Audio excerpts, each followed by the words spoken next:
Welcome back to Great Dictators. I received a few comments from you, and thank you.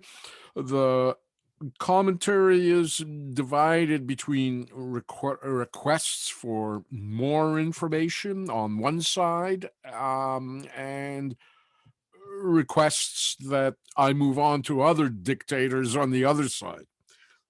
Hitler, of course, is one of the few dictators today who is still worshipped, or dictators of the past that are still worshipped today, and not just in Germany, but around the world. And perhaps in trying to tell his history, I bit off more than I can chew in one lecture or two. And I will try to finish us off today with Hitler in this third lecture and move on to other monsters. We saw how behind what is going to become the Nazi Party, there was a secret society, the Thule Society, which represented deep currents in German history at that time, into which Hitler himself will be swept up into. One of the Thule Society's grand masters, Dietrich Eckart, will take Hitler under his wing and groom him and promote him. In fact, volume 2 of Hitler's book Mein Kampf will be dedicated to Eckart. Hitler will describe him as the polar star of National Socialism. Eckart, however, will not see Hitler in power. He will die in December of 1923, while Hitler is in prison after his failed beer hall putsch that we'll look at shortly. By January of 1920, Hitler had resigned from the German army and became a full-time member of the executive committee of the German Workers' Party, the DAP, Deutsche Arbeiterpartei. Very quickly, Hitler would rise up in its leadership, and eventually he is so popular that he demands that he be given the title and power of Fuhrer, or leader. The term Fuhrer has a deeper significance than just leader. It's akin to tribal chief, a position that drew kind of oath-bound followers who swore allegiance and their absolute obedience, reminiscent of those ancient German tribal chiefs who had fought the Romans, like Arminius. A number of factors are going to facilitate the early quick rise of the DAP. One of them, of course, is hyperinflation. We see that the Deutschmark is going to, once the Versailles Treaty Commission announces, the Versailles Treaty is concluded in 1919, but it will take nearly 2 years before they calculate exactly how much Germany is going to owe in reparation, and it will be an extraordinary amount. And so the Deutschmark is suddenly, once those reparation numbers are announced, the Deutschmark is going to precipitously fall in value. We saw that in 1914, at the beginning of the war, the Deutschmark was worth 4.2 marks to the US dollar. So it was worth about a quarter. By the end of the war, the Deutschmark has lost nearly 90% of its value. It's worth 493 Deutschmarks to the dollar. But once the announcements are made in 1921, the Deutschmark now begins to crash. April, 18,000 Deutschmarks to $1. By July, 353,000 Deutschmarks to the dollar. And by November, it's 4.2 trillion Deutschmarks for $1. It's an unprecedented inflation. The term is hyperinflation, and I don't think we've seen that kind of inflation in our history since then. And here you can see a chart just of how quickly this inflation goes out of control. This, of course, has tremendous impact on people as their money becomes worthless, and not even their money becoming worthless, but at the rate at which it becomes worthless. People often have to be paid twice a day because the Deutschmark by the end of the day is dramatically worth less than before. In fact, there are stories of how, as people line up to quickly buy whatever they can buy with this worthless currency, that people standing at the end of the line, by the time they get to the front of the line, already the money they have in their hands has decreased in value. What a dinner in a restaurant would cost you couldn't buy you a cup of coffee by the next morning. People essentially have to carry baskets of money. The currency is literally not worth the paper that it is printed on. And of course, people's savings are entirely wiped out. People begin to use paper currency as wallpaper, to insulate their homes. They use it to heat their stoves. They give it to kids instead of toys. Here, go play with a trillion marks. And what it does, of course, is it begins to reduce the monetary economy into a bartering economy.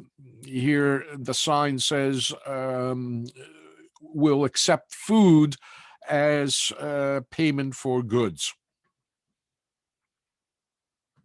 And of course, this destroys particularly the middle classes, because they essentially have to liquidate everything they own or trade it just to eat. And so this is certainly going to give Hitler some popularity in the German population as people begin to turn to look towards a radical solution to the problems that they're experiencing.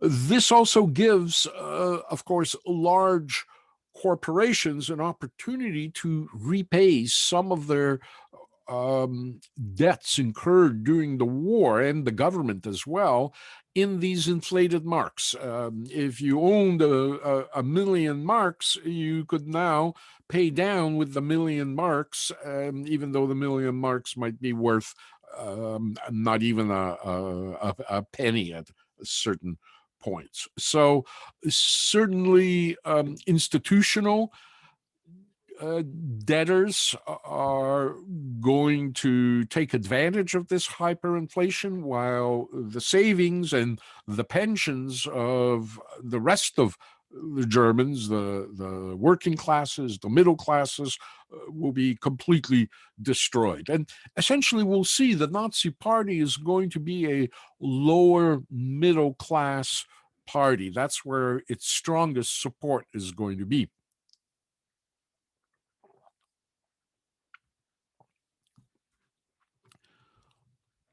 The other thing that is going to occur, as well as Germany begins defaulting on some of the deliveries it had to make,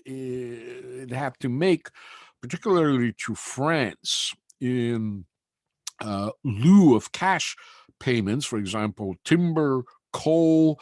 When Germany defaults on those deliveries, the French now begin to occupy parts of Germany, in particular the coal-rich Ruhr regions, where, of course, you're going to see for the first time, as the French are quite vindictive considering what happened in the last months of the First World War, as the Germans knew that they probably will not prevail, and as they were withdrawing, Germans drove French, Belgian cattle, livestock across the border.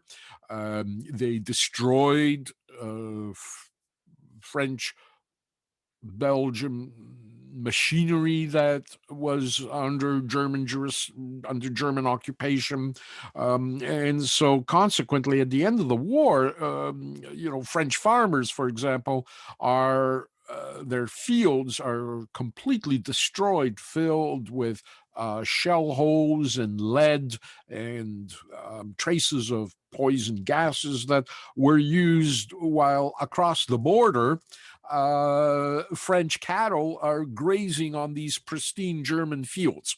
And Germany was not occupied during the armistice in the way, for example, in the Second World War, Germany would be occupied. And so there is a lot of resentment from the French, and their occupation now in the early 1920s of the Ruhr, for example, is going to be indeed quite vindictive, and some resistance begins to rise up. And as the French respond, some of these resistors will now become kind of early martyrs in various prototype Nazi groups, including Hitler's faction, or certainly nationalist groups. So one of the first things that Hitler does is he renames the German Workers' Party. He calls it the Nationalsozialistische Deutsche Arbeiterpartei, or Nazi for short. That's where that term comes from. The National Socialist German Workers' Party will be the official name of the Nazi Party, the NSDAP. And Hitler now begins campaigning in primarily Bavaria. He begins to form these brown-shirted bodyguards.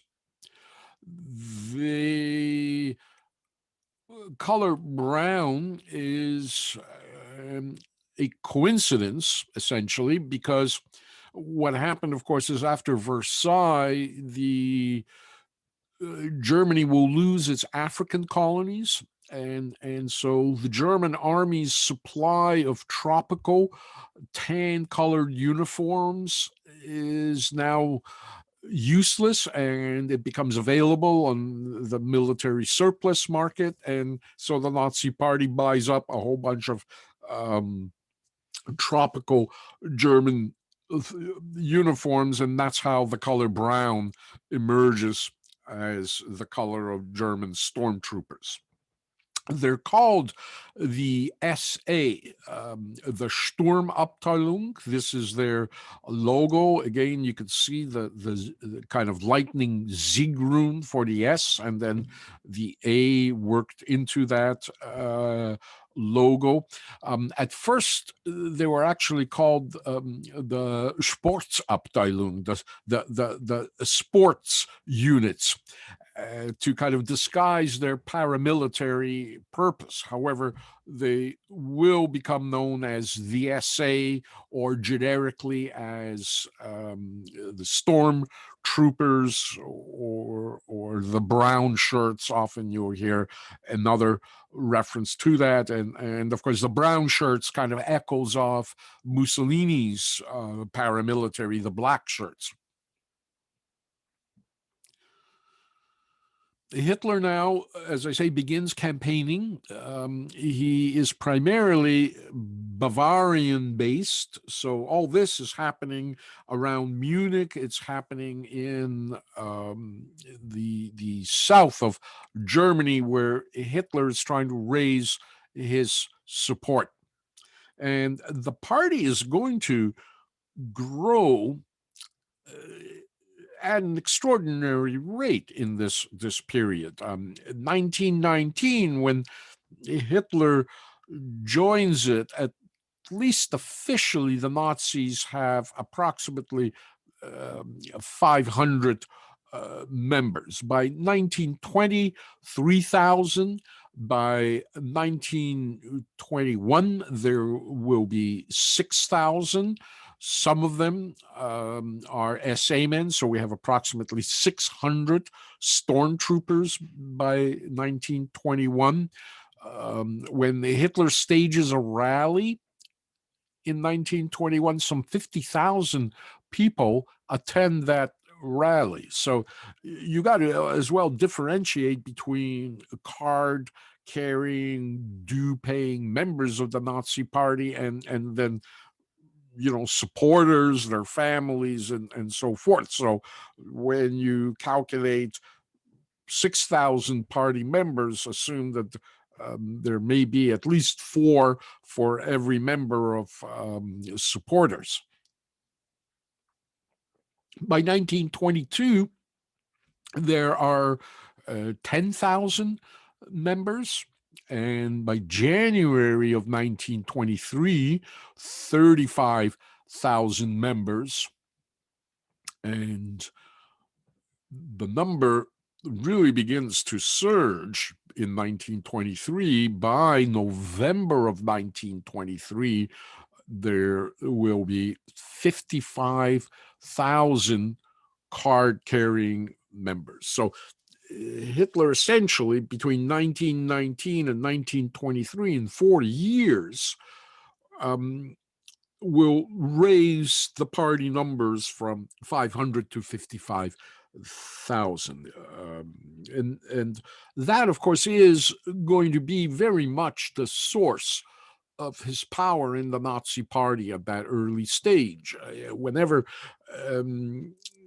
Hitler's power is challenged, Hitler will threaten to resign. And often that's enough, just the threat of resignation to bring people around. So November 1923, we have 55,000 members, but 1924, we don't know how many there will be. And by 1925, there'll be 27,000 members, nearly half of what they were in 1923. What goes wrong? Well, firstly, the Nazi movement is a local movement, headquartered in Munich. People in Frankfurt, in Dresden, Hamburg, Berlin, most of them have not even heard of Hitler or the Nazis. And so the Nazis operate primarily in Bavaria, this dark green area here, as you can see. You can see that Germany was divided up into a number of administrations and states. Prussia was a major administrative state. For example, 3/5 of all police in Germany were controlled by the Prussian Ministry of Interior. Bavaria was the second largest administrative division in Germany. And so Hitler is primarily operating in Bavaria. And what Hitler is going to do is he's going to call on Bavarians to intervene in the various occupations of German territory by the French, militarily intervene. And of course, the Bavarian government will not entertain that suggestion. And so now Hitler begins to plot with other parties and factions a putsch in German, or coup d'etat, as the term is familiar to us, in Munich, where he's going to attempt to seize the Bavarian state, and with his coalition then hopefully after the seizure trigger a number of seizures throughout the rest of Germany. And again, this is not a Nazi plot. There's a number of conspirators involved. Hitler is merely one of the partners in it. And one of the prime, most important conspirators that gives this legitimacy, of course, is Erich Ludendorff, the former chief of staff of the German army, who went into exile shortly before the end of the First World War, but when it became clear that he's not going to be tried for war crimes, he returned to Germany, beginning to lament the armistice and the humiliation and the defeat of Germany. And so Hitler plots with these various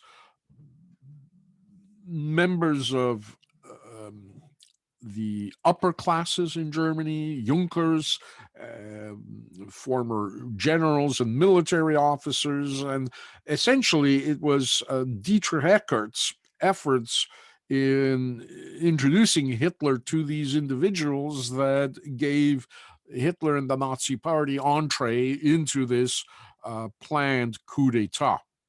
Here are, in fact, the conspirators, the major leaders of the conspirators. This is what they looked like at their trial for treason after the failed putsch.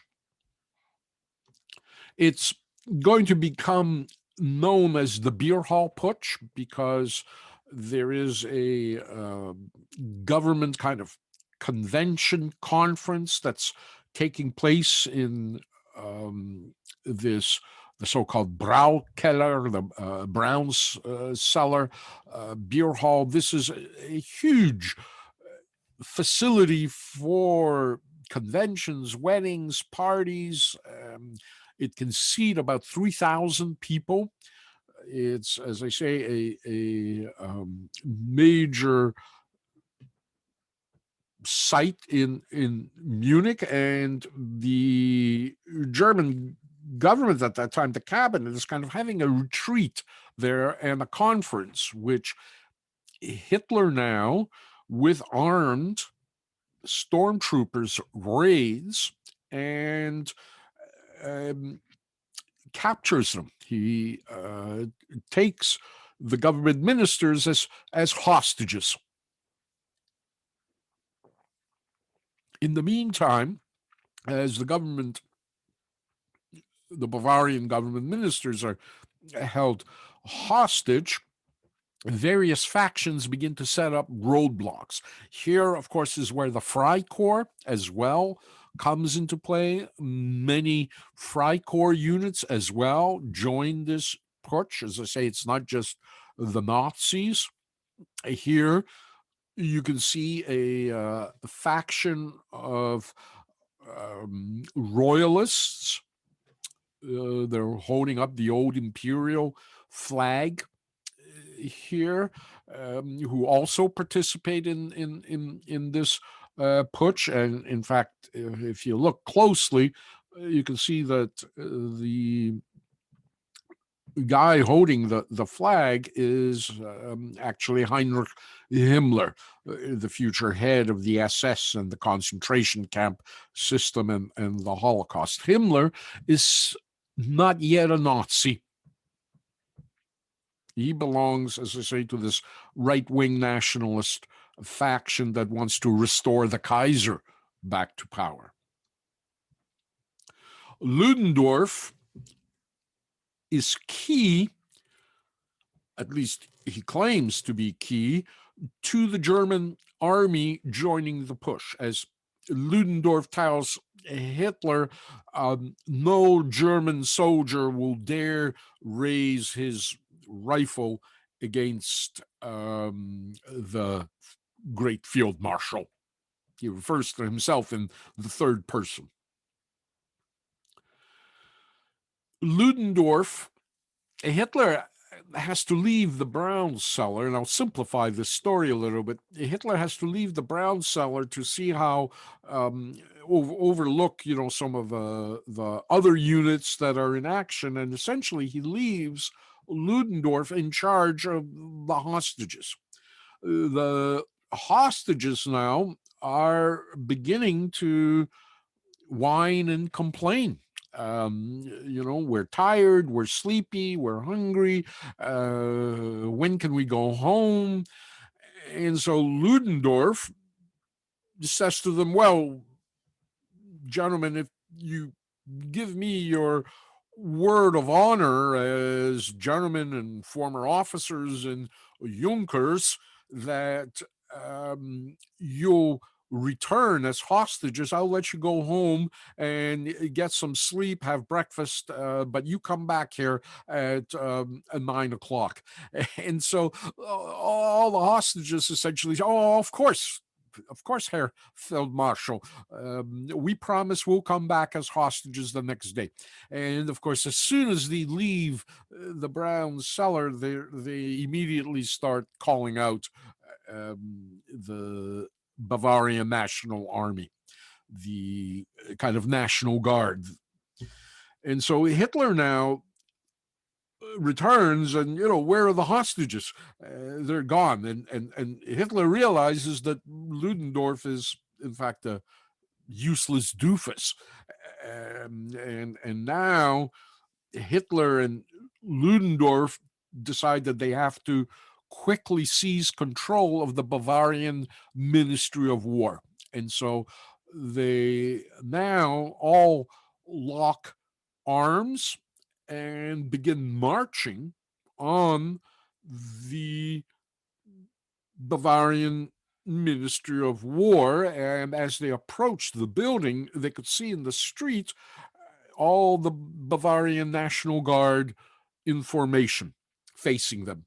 And Ludendorff, again, just as he says, well, once again, he repeats, no German soldier will raise his rifle against the field marshal. The Bavarian National Guard opens fire on the line of approaching Nazis. Hitler is nearly killed. In fact,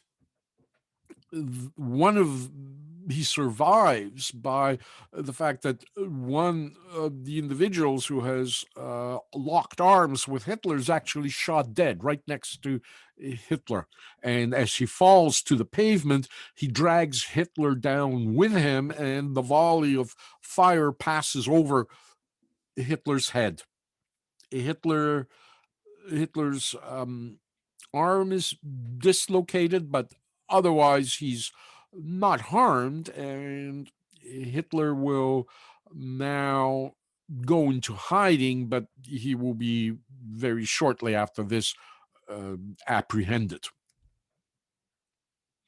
16 Nazis will be killed that morning, and they will become sort of the 16 martyrs of the revolution, and will be martyrs throughout the Third Reich.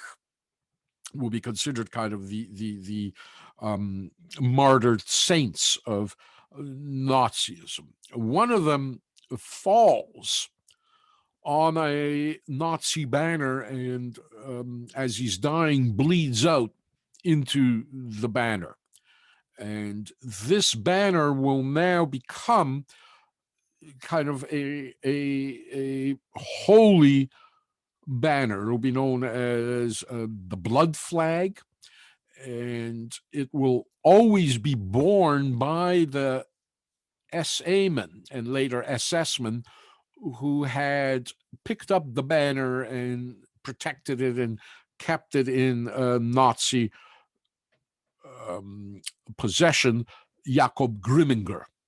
And there you can see that gaunt figure. The banner is used to consecrate regimental standards and other Nazi party banners, with the blood of the martyr touching and consecrating other banners, as you could see. And Grimminger will be this banner's custodian throughout the war. And one can always recognize the presence of the blood banner because Grimminger is the only one allowed to touch it, hold it, or march with it, and so forth. He is its custodian. It's stored in the Nazi Party headquarters in Munich, and near the end of the war, it will vanish mysteriously. Some say it's destroyed in the bombing of Munich, when indeed airplanes will bomb the Nazi headquarters there. Others say that Grimminger had hit it. Grimminger refuses to reveal what he knows about the fate of the blood flag, and he'll die in 1969, never having confirmed that the banner was either destroyed or that he perhaps hid it somewhere. And so the blood banner is one of the most sought after Nazi artifacts to this day. You can imagine the power of the blood banner in the neo-Nazi movement if it could be found. And, theoretically, it could be lying somewhere folded up in some attic somewhere in Germany. Here you can see again the significance of the blood banner. All these forces marshaled, and Hitler, you can see at the center there, saluting the blood banner. It's something that's even has the blood of the martyrs has a higher significance even than the power of the Fuhrer. Even the Fuhrer salutes the blood banner. And again, you can see kind of the gaunt figure of Grimminger flanked by two SS men on his side as he holds that blood banner. So again, all this kind of ritualized history that the Nazis are going to incorporate into their administration and into the dictatorship of Hitler. Hitler now goes on trial, and for the first time, Hitler becomes a known name in other parts of Germany. In the north, he uses the opportunity at the trial to espouse some of his beliefs. The judges are actually quite sympathetic with Hitler's beliefs and with all the conspirators. In fact,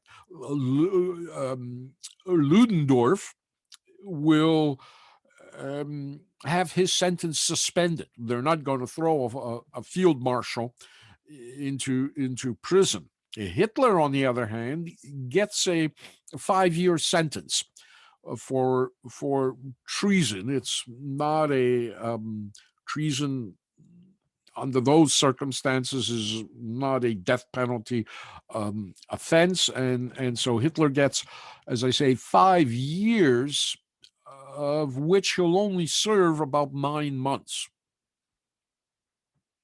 And it's a very, here he is in prison. It's a very comfortable prison sentence. He can get visits. Here you can see Hitler's chauffeur with a ukulele just behind Hitler. He's got flowers, a tablecloth. He's got paintings on his hanging on his cell wall. So it's a very comfortable imprisonment, and it's here in prison that Hitler is going to take these 9 months to leisurely now write Mein Kampf, his political manifesto, autobiography. Mein Kampf means my struggle or my fight. Assisting Hitler in editing Mein Kampf is another member of the Thule Society, Rudolf Hess, who is Hitler's secretary.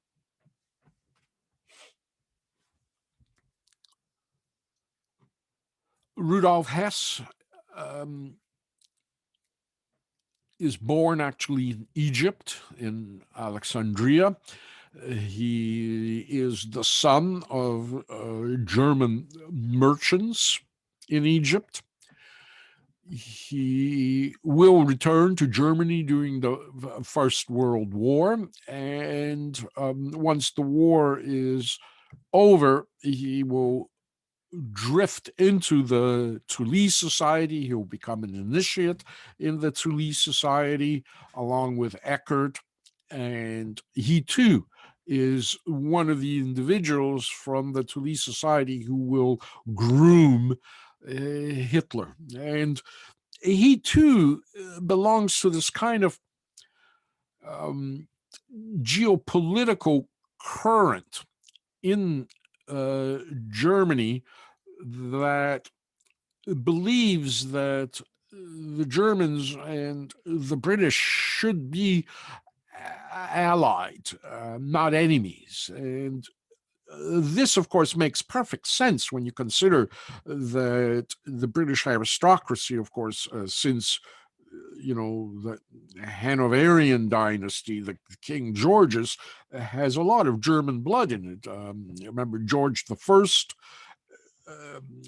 The British ran out of Protestant eligible heirs to the throne and had to bring a prince from Hanover who becomes George the First. And from that point on, in fact, I don't think George the First spoke English hardly at all. And so from that point on, there's a lot of German blood in the British aristocracy. The Prussians, of course, have been the allies of Britain for centuries. They fought against Napoleon. France, of course, for over 1,000 years has been the historic enemy of Britain, and so a lot of people in the British aristocracy and in Germany thought it's some kind of aberration that the British during the First World War allied themselves with their former enemy, the French, against their former friends and allies, the Prussians, the Germans, and that is going to have to do a lot with as well this tendency in the Chamberlain government in the 1930s to appease Germany. It's going to be more than appeasement. If there's going to be a Second World War, many in Britain felt that they better be on the right side of that war, and the right side would have been being allied with Germany. And so that has a lot to do with the kind of what we call appeasement. In any regards, once Hitler comes to power, Hess, of course, will become Hitler's deputy Fuhrer. If you need to talk to Hitler, you would have to go through Hess, essentially. He's a very powerful individual, but in 1941, as Hitler is planning to launch Operation Barbarossa, Hess, who's a pilot, now on his own pilots a plane to Scotland, crash lands in Scotland in the hope of meeting with members of the British aristocracy there to work out some kind of alliance against the war that's going to be fought against Bolshevism, against the Soviet Union, and make a settlement with Britain and bring Britain in on the Nazi side.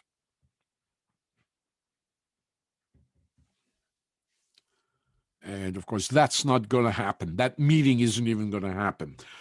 Churchill will have Hess literally thrown into the Tower of London, where Hess is interrogated. There are all sorts of allegations that he's brainwashed, that Hess is tortured. We really don't know what occurs there because those documents are still classified.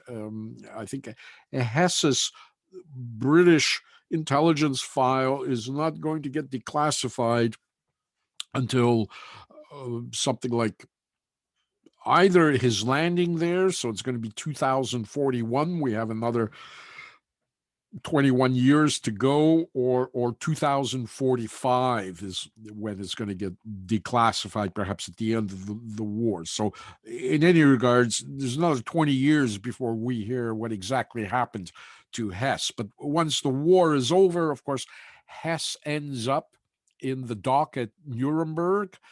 He appears to be quite crazy. If you see some of the footage and listen to some of the testimony he gives, he's incoherent. There's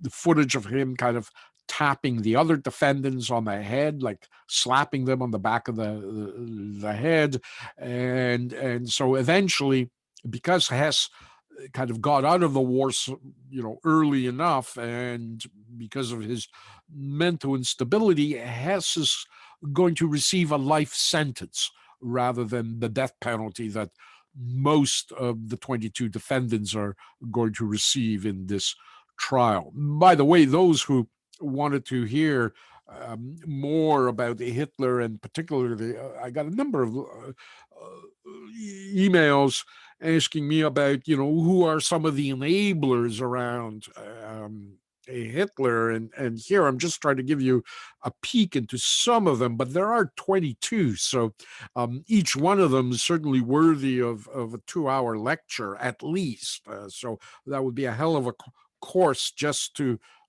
just to go through his minions. So I'm not going to be able to do that. Most of these guys I've left off, although a few I've kind of selected to talk about. Hess is one.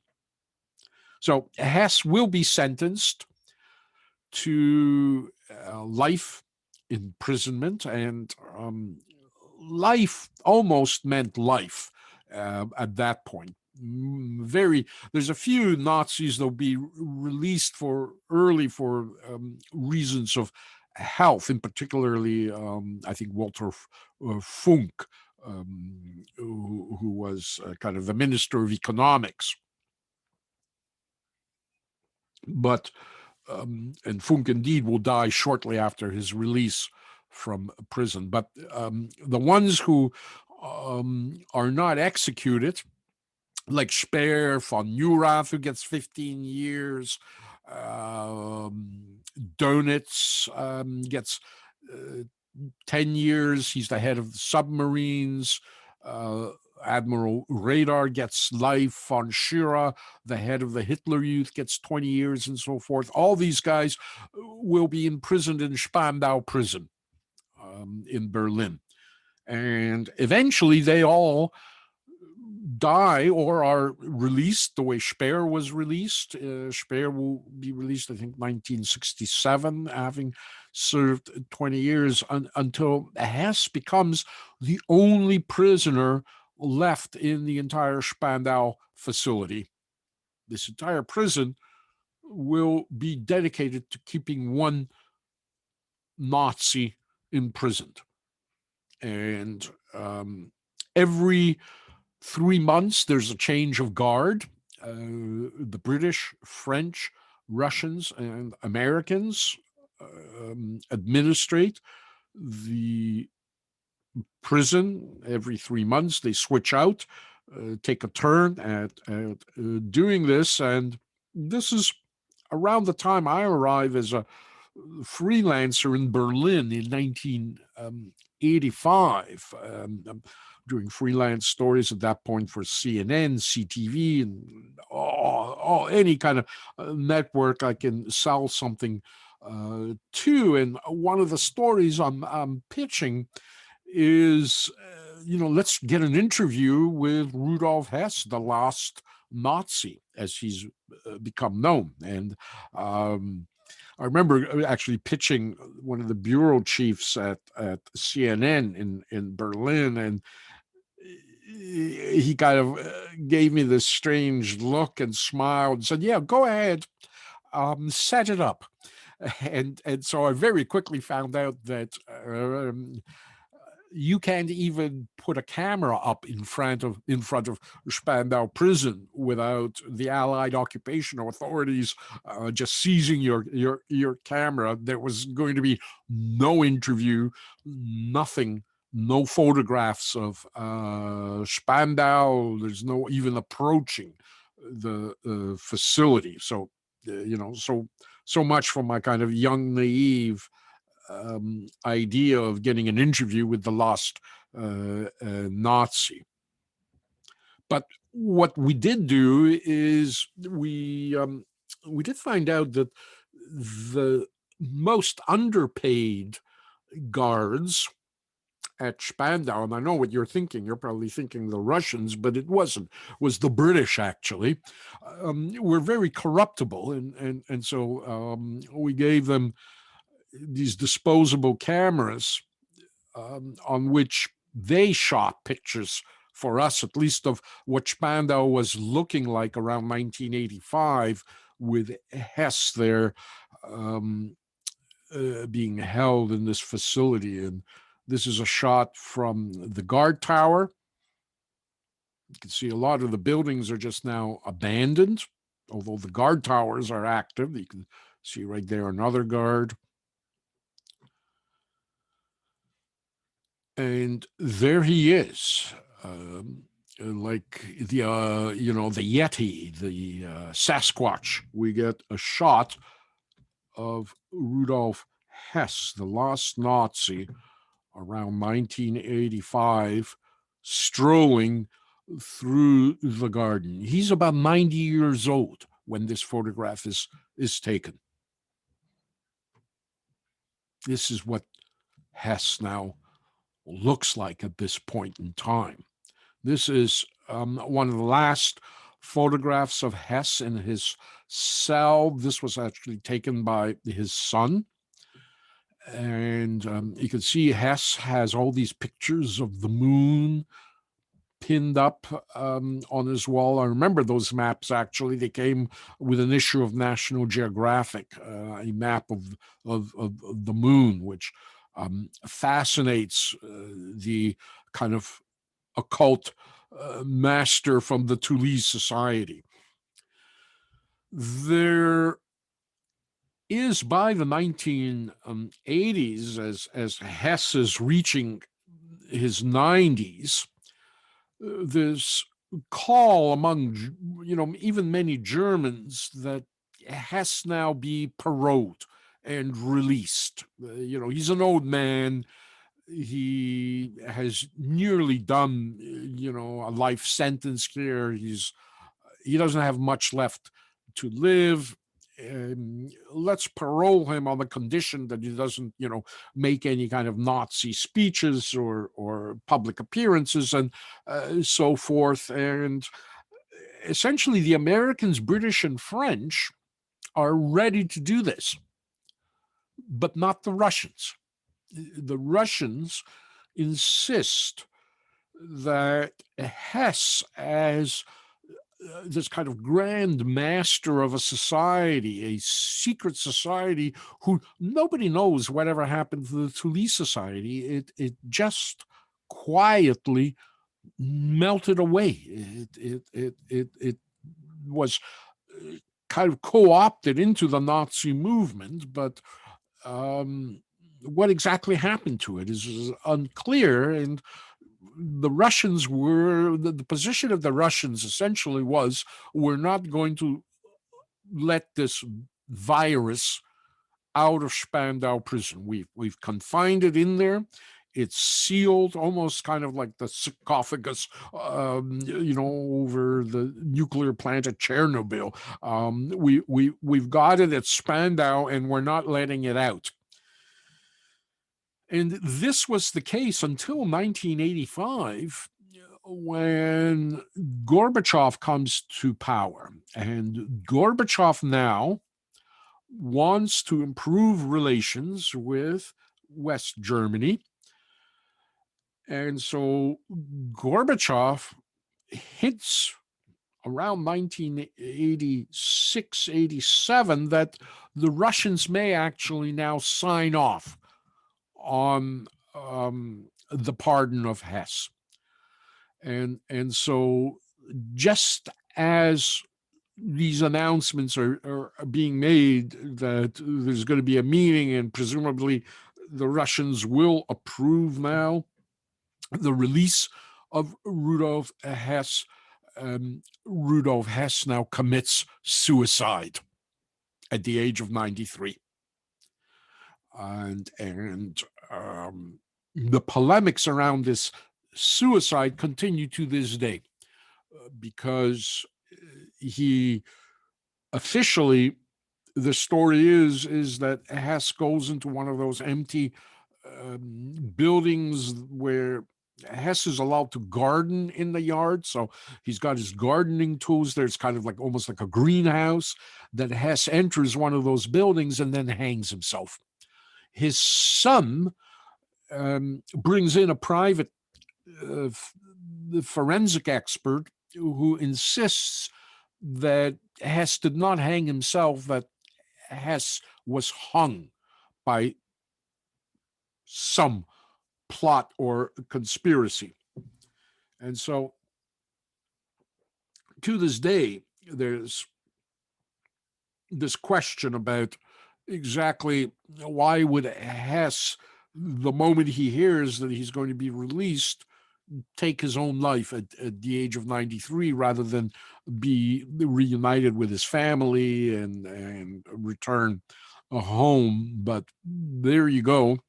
That's the story as far as we know it. Again, 100 years, if there's anything in the British archives on Hess's death. I think, if I'm not mistaken, it happened while the British were administrating the prison, and so, kind of like with Princess Diana, there are all these conspiracy stories that British Secret Service murdered Hess rather than allow this virus to be released back into society. So it just gives you some sense of how far the reach of the forces behind Hitler went, and how much they were feared still to these recent days, at least to the 1980s. So Mein Kampf, once under Hess's editorial talents, once it's released, it becomes a huge bestseller, and even a greater bestseller once Hitler will come to power. In fact, Mein Kampf will make Hitler a multimillionaire. His personal worth, if based just on the royalties from Mein Kampf, would be equivalent to $150 million today. Mein Kampf will go through a number of various publishers and translations into different languages.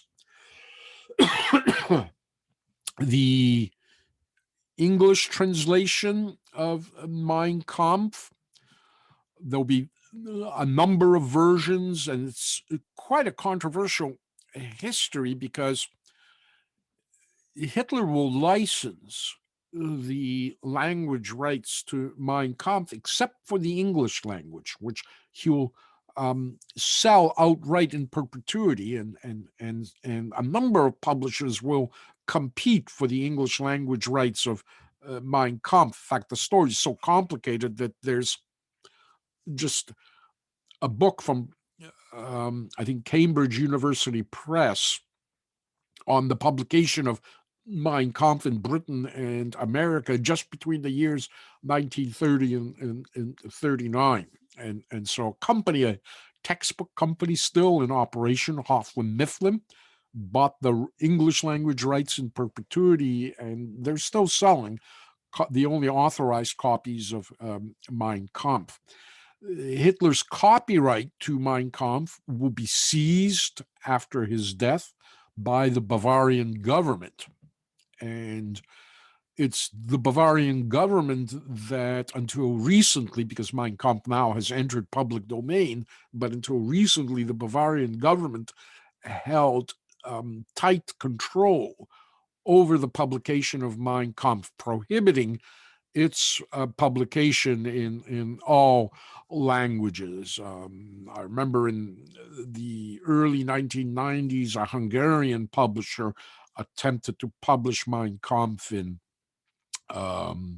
Hungarian, and an army of Bavarian lawyers descended on the Hungary and essentially just drove the publisher into bankruptcy. It's, of course, available on the internet in various translations. And as I say, now it's being translated freely because it's entered into public domain, and the Bavarian government can no longer enforce its copyright. Hitler, of course, will not only he'll become wealthy from Mein Kampf because, as I say, he collects a royalty. And in Germany, of course, once he becomes the Fuhrer, when you get when you graduate public school, you get a little children's edition of Mein Kampf. When you graduate high school, you get the high school edition. Graduate university, you get a college edition of Mein Kampf. You marry, you get a marital edition of Mein Kampf. You baptize your children, you get a baptismal version of Mein Kampf, which the government would give people. But of course, Hitler collects a royalty on every every copy of Mein Kampf. And in Germany, some 10 million copies will be printed. And then you have all the other languages and countries that as well will be publishing Mein Kampf.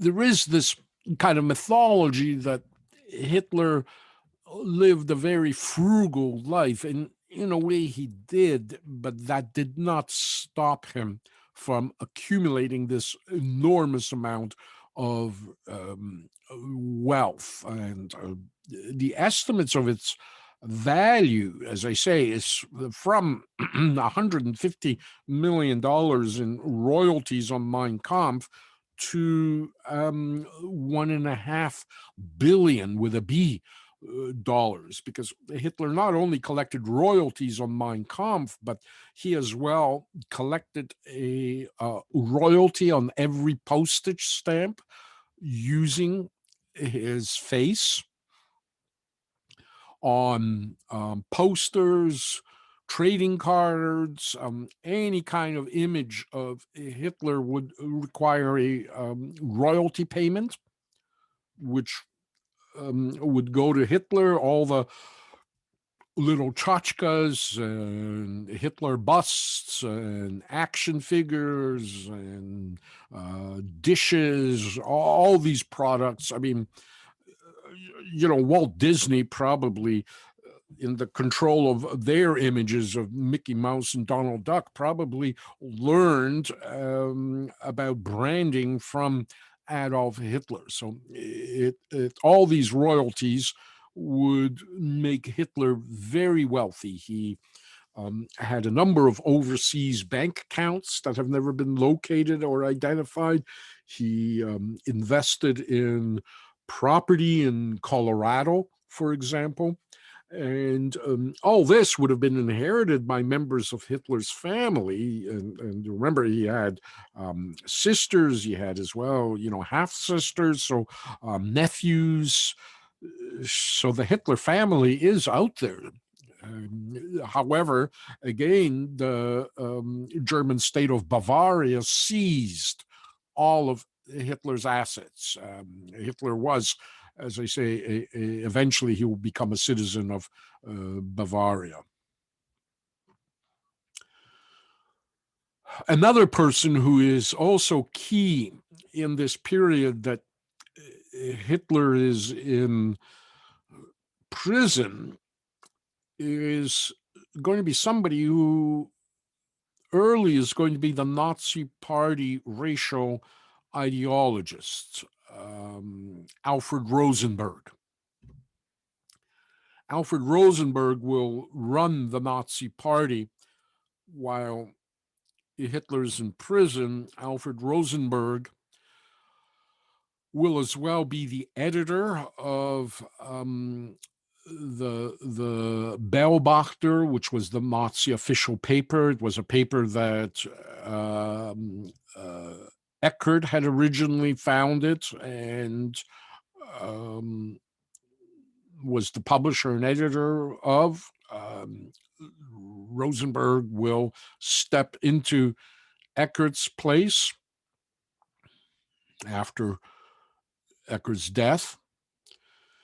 Rosenberg is born in Estonia in the period of the Russian Empire, so he's actually a subject of the Tsar in Russia. He studies in Riga and then in Moscow in engineering, and he gets caught up in the Russian Revolution, and it's unclear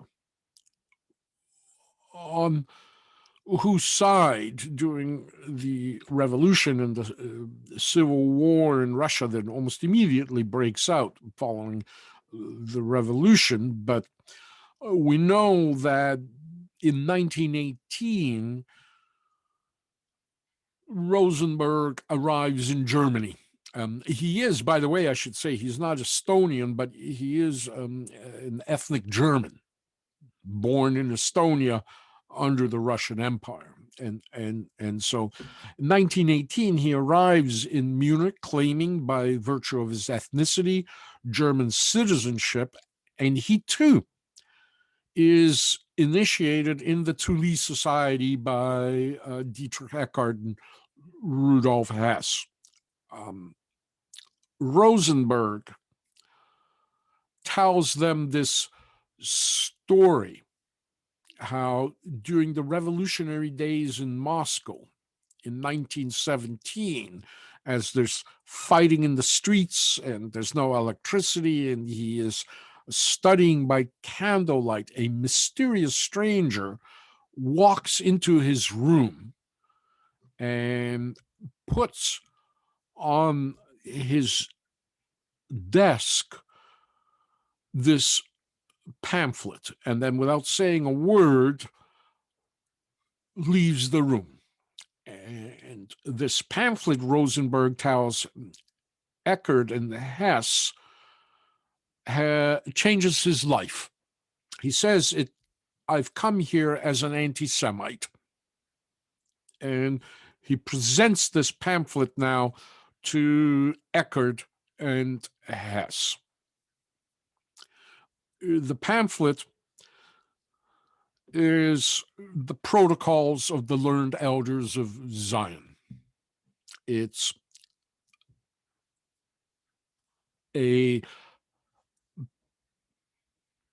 alleged to be the secret transcripts of the Zionist Congress in Basel, Switzerland in 1897. And it purports to be the minutes of a meeting of the Zionist elders that is accidentally left on the train. And in it, it outlines a conspiracy by the Jews to dominate the world and destroy Christianity through the control of banks, through seduction of Christian women, through the kind of triggering of global wars. All this plotting, which of course will become a death warrant for the Jews under the Nazis. Now, this pamphlet, the Protocols of Learned Elders of Zion, will be revealed to be actually a forgery, because it's almost an exact copy of a publication that's released in France in 1864, written by a French lawyer by the name of Maurice Joly, called The Dialogues in Hell. Except the subject of the Dialogues in Hell, which are actually a satire, are not the Jews, but the bureaucracy under Napoleon III. When Russia in 1905 goes to war with Japan and is badly beaten by the Japanese, there is almost a successful revolution in Russia, because the Russians feel that essentially the monarchy by 1905 has reached this point of corruption that now Russian lives are lost, and so the Russian secret police, the Tsar's police, the Okhrana, now take this pamphlet by Joly, and wherever they see the word bureaucrat, they substitute it with Jew, and they publish this pamphlet in Russia to kind of distract the Russian populace from the monarchy as being the cause of Russian loss against the Japanese to a Jewish conspiracy. And so it essentially triggers this new anti-Semitism in Russia. But now Rosenberg brings this pamphlet to Germany, where it's published in 1919. in its form, and it begins to now circulate throughout the world to this day. In England, the Jewish Pearl, Protocols of the Learned Elders of Zion. In France, in Spain, in Portugal, this pamphlet continues to be published to this day. In fact, in the United States, it's Henry Ford of the Ford Motor Company who will be translating and distributing the Protocols of Zion there, along with his weekly newspaper, the Dearborn Independent, the Ford International Weekly. Ford, of course, is notoriously anti-Semitic. And in fact, in the 1930s, the Nazis will give Ford the highest award that a non-German can receive. I think it's called the Order of the Grand Cross. This is what it looks like.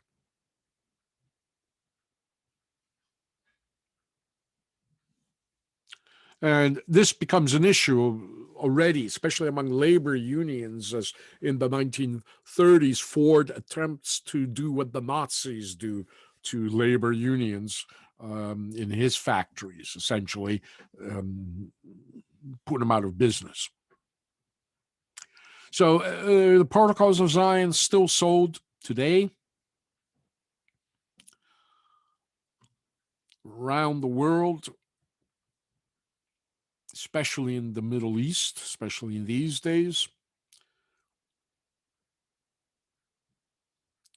This is a picture somebody sent me of the Protocols of Zion sold on the shelves of the bookstore in Indonesia's Kuala Lumpur airport.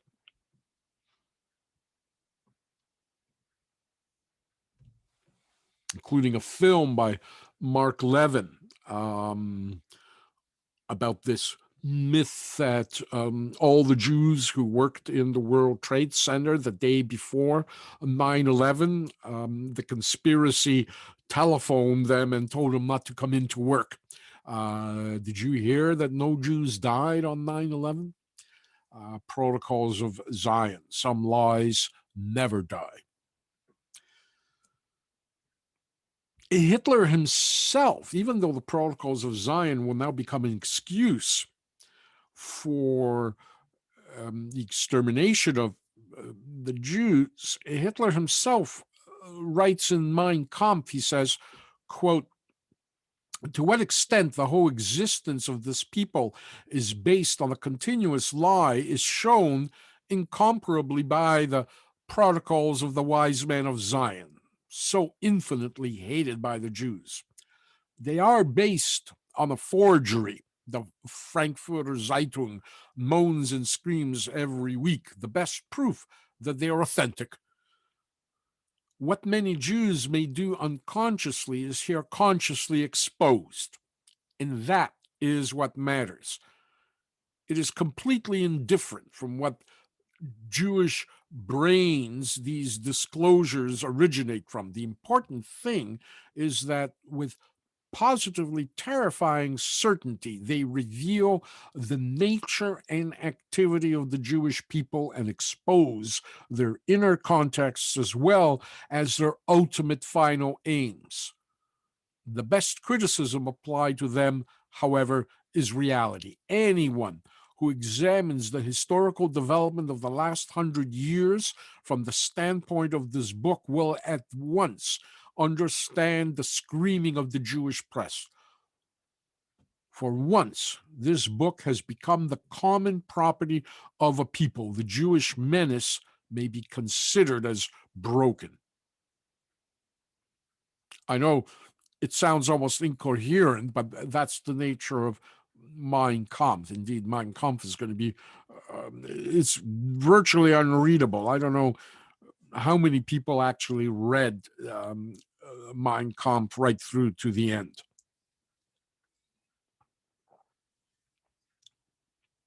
So Rosenberg will become, as I say, the editor of the Völkische Beobachter, Eckert's paper, the official paper of the Nazi Party. Rosenberg also will author the second best-selling ideological book after Mein Kampf, The Myth of the 20th Century, an evaluation of the formative spiritual intellectual struggle of our time in 1929, Der Mythos der 20 Jahrhunderts. Basically, Rosenberg separates the philosophical foundations of Western civilization into two: Hellenic Germanic and parasitic Judaic. There's no other option. Rosenberg will write in The Myth of the 20th Century, quote, "A nation is constituted by the definite character formed by its blood, as well as by language, geographical environment, and the sense of a united political destiny. But the decisive element is always the blood. Great poets and heroes testify to the eternal value of special blood soil. Bluten is the term in German. Blood and soil. Every race has its own soul, according to Rosenberg. Rosenberg writes, soul simply means race from the interior, and inversely, race is the external aspect of the soul. Race is the head of a hierarchy of values that embrace the state, art, and religion. In other words, Rosenberg argues that race is kind of a collective soul, and not just of the people, but of the animals, the trees, the environments. That's why the Nazis are such an environmental movement, because to protect their notion of what is a kind of a collective racial soul, it has to include the environment, blood and soil. And therefore, the Jews and other races are seen kind of as an ecological threat to the racial ecology of Germany.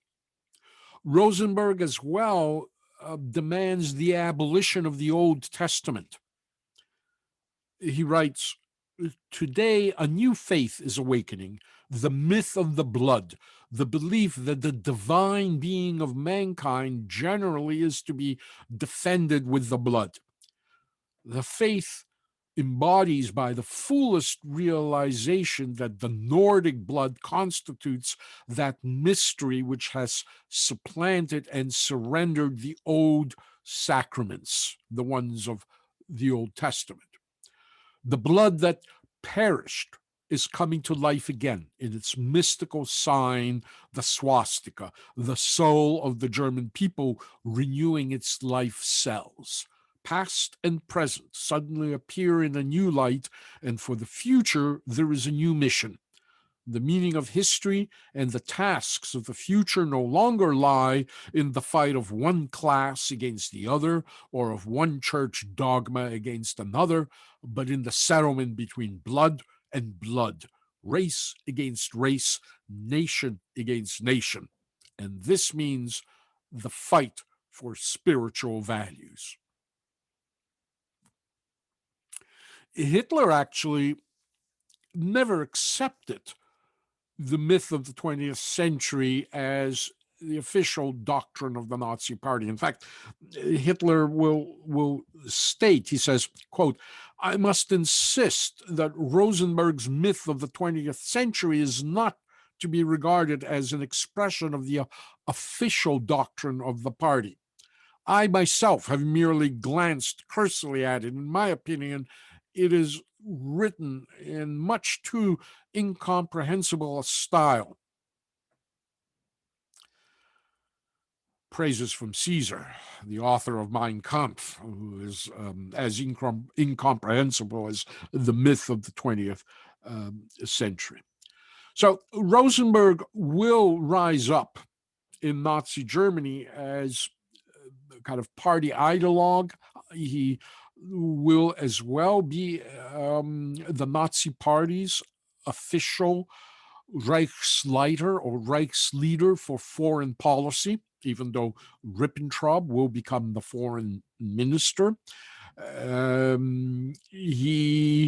Rosenberg, because of his birth in Russia, his ability to speak Russian and so forth, will as well, once Germany enters the Soviet Union after Operation Barbarossa, he'll be appointed as the Minister for Eastern Territories, overseeing the German occupation in Russia. However, he will not have a lot of power. Actually, in a couple of minutes, I'll discuss the power structure in Germany. The person who will have real power in occupied Russia, of course, will be Heinrich Himmler, who will oversee the occupation of Russia, even though nominally he's going to be reporting to the Minister of Eastern Territories, Rosenberg. By the 1940s, Rosenberg is kind of on the back burner in the Nazi hierarchy. He's ignored, he is discredited, and by the end of the war, Rosenberg has been entirely marginalized by other party functionaries and even by Hitler himself, who's turned his back on Rosenberg. But the damage he had done is enough to result in his arrest, and he will be put on trial at Nuremberg and sentenced to death for the kind of ideology, deadly ideology, that he seats in Germany. So this is just kind of a brief sketch of one of dozens of individuals who, under Hitler, moved the party forward into action, sometimes with Hitler's approbation, sometimes without it, sometimes against it. We're going to see that Hitler's rule, in fact, is very chaotic and similar to a feudal system rather than the kind of system of totalitarianism we often imagine. It's not as hierarchical as we often believe it could be.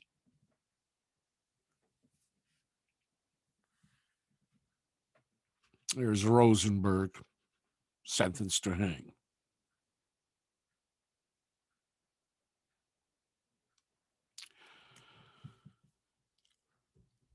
All these minions are waiting for Hitler when he's released from prison in December of 1924. In fact, this photograph is taken on the day that a car sent by the Nazi Party comes to pick him up from a Landsberg prison where he served his 9-month sentence.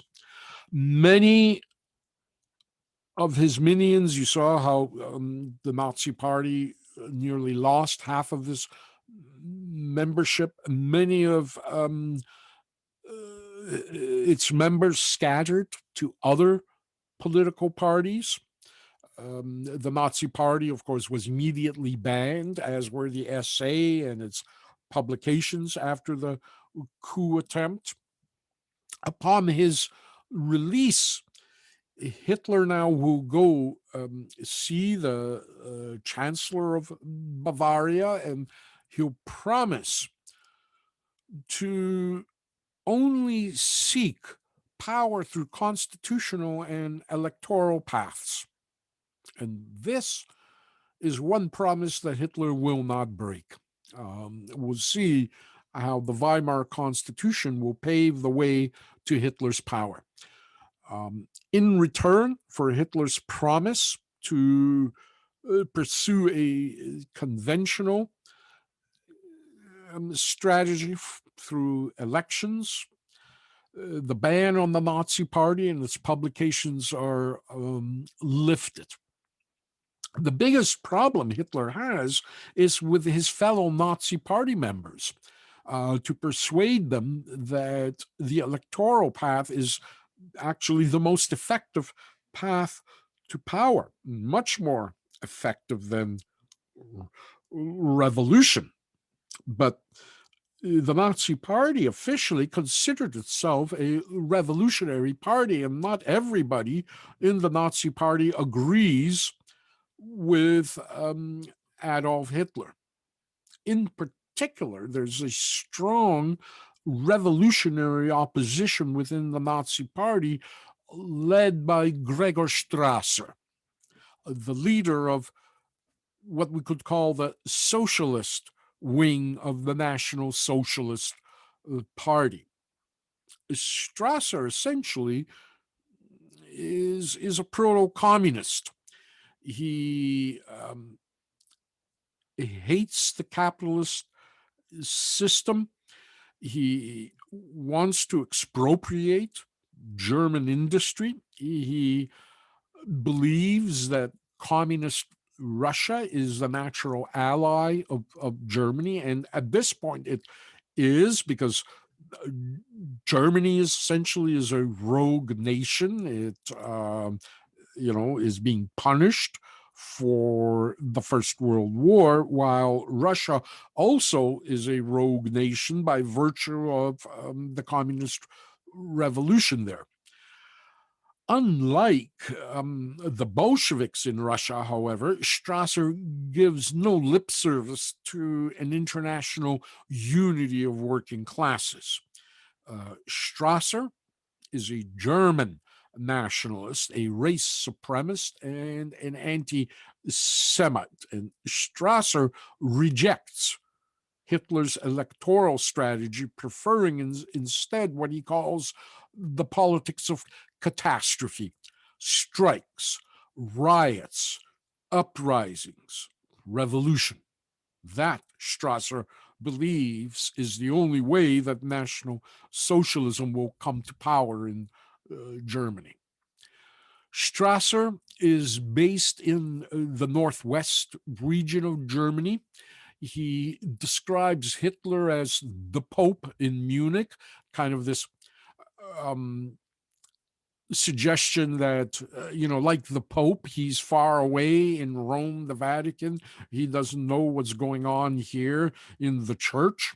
And so Strasser forms an anti-Hitler opposition wing in the Nazi Party called Working Group Northwest. Among Strasser's people, one of the leading figures in Working Group Northwest will be Heinrich Himmler, who will serve as Strasser's bodyguard, the future head of the SS.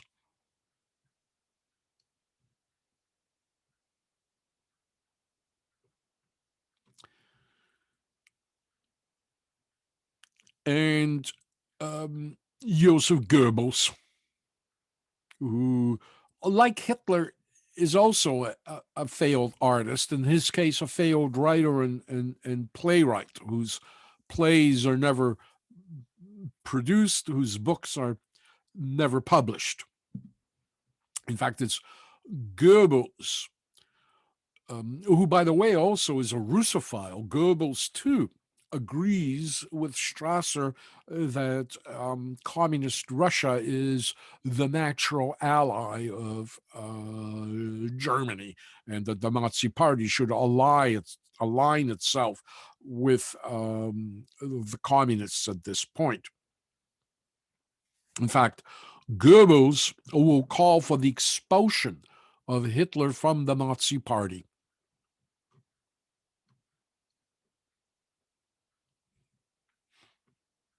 He is a graduate of University of Heidelberg. He has a PhD in German literature. He is a charismatic speaker himself, very intelligent, and he is a valuable member of Strasser's inner circle. Hitler eventually will confront the Working Group Northwest and will demand from them complete obedience to his agenda. He essentially will say that as Fuhrer of the party, that party policy is what he says it is. And Hitler will declare that actually communist Russia is an enemy, and you begin to introduce that term Judeo-Bolshevik. He will equate communism with Judaism. It's one and the same thing, and from that point on, the threat of Judeo-Bolshevism will be sold throughout Europe, that communists essentially are part of kind of a Protocols of Zion conspiracy, and that only Jews are communists, and those communists that aren't Jews are working for the Jewish conspiracy. At the same time, Hitler will now woo Goebbels away from Strasser. Hitler promises to make Goebbels the Gauleiter of Berlin. Gauleiter is kind of like governor.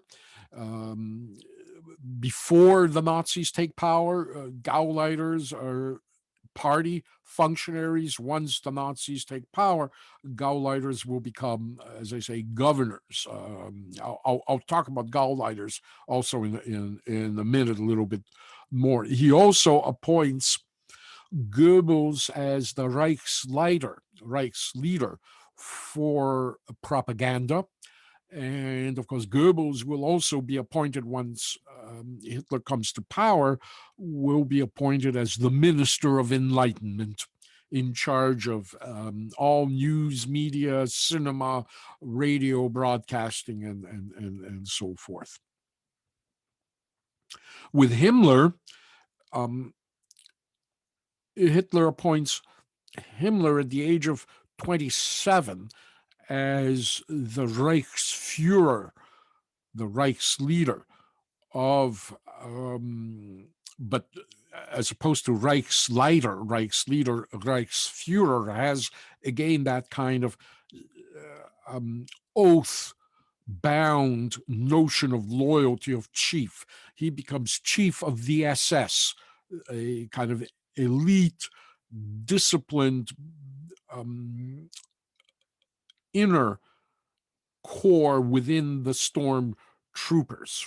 For the time being, the SS are special bodyguards, thus that term SS, Schutzstaffel, special units, within the SA, whose job is to give close quarter protection for Hitler and other senior Nazi leaders. And so Himmler now is appointed as the leader of the SS within the SA at the age of 27, and of course will rise to this power as the head of the SS, which will eventually have over 1 million men go through its ranks once Hitler comes to power. So Hitler essentially bribes his opponents into his own factions. This is from a Nazi magazine, Signal magazine, showing this kind of idealized organization of Germany under the Nazis. And here you can see all these happy, affluent Germans under Nazi Germany. It's kind of, going to the movies, going to art exhibitions, concerts, rallies, The factories, of course, are booming. SA is training for war. All these various activities. But what it shows essentially is the organization of both Germany and the Nazi Party on these various levels, starting off from one, der Block. And for the block, there will be a block leader, from the Nazi Party. And a block is essentially what we visualize a block, a city block. It could be a high-rise apartment. It could be a university where all the students assemble. That would be under a block leader from the party. The block then is part of die Zelle, or the cell, which constitutes several blocks and will have a Zellleiter. Then the cell is part of the Ortsgruppe, a district. And the Ortsgruppe makes up der Kreis, a region. And der Kreis, a Kreis, will make up then the Gau. And here you can see the Gau under Gauleiters. So you have this kind of hierarchy of Nazi Party leaders who represent the party, and once Hitler comes to power, will automatically now become governors on this level.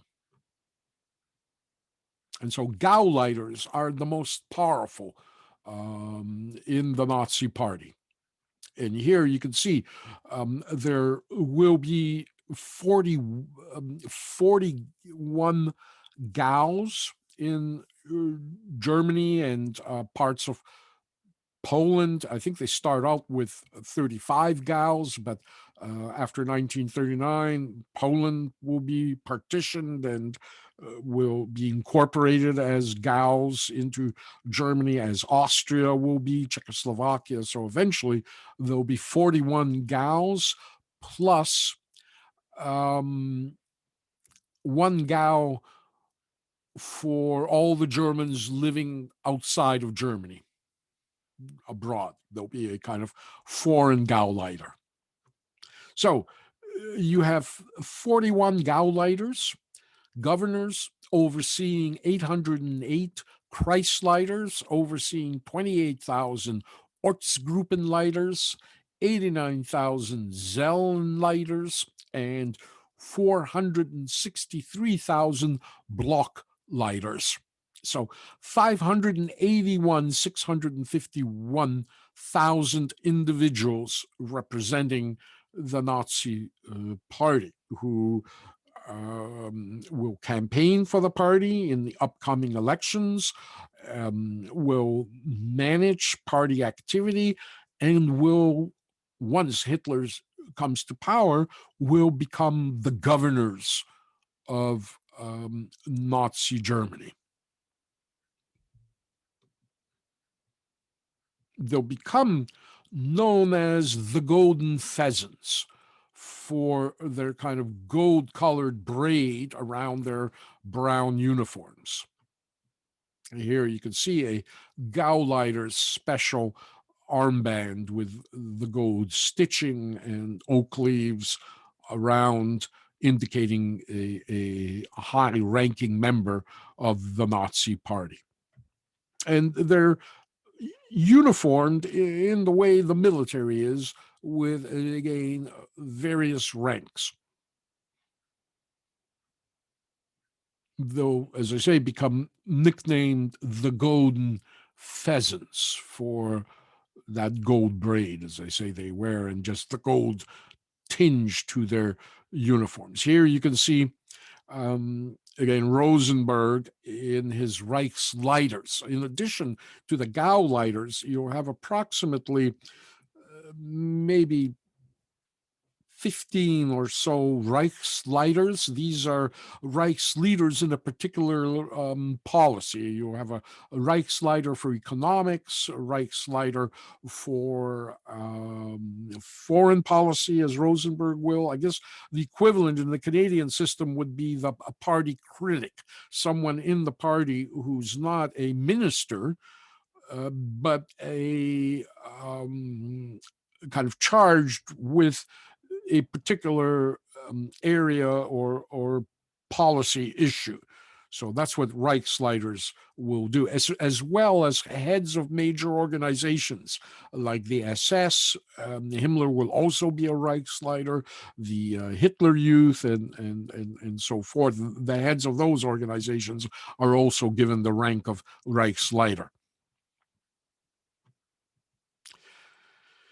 It's essentially a feudal system.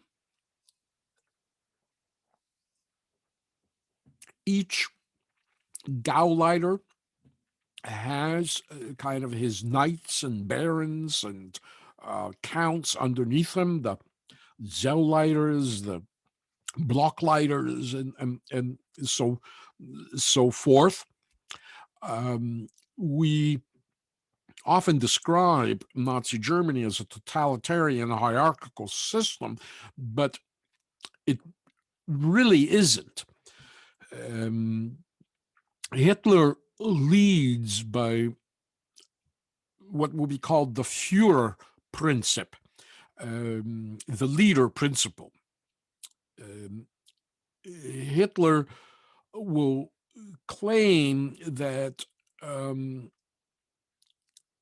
that his task, he says, quote, "My task as a leader of the movement is not to look for the causes of previous quarrels or to assess who was right, but to mold the movement into a unified weapon regardless of the interests of individuals."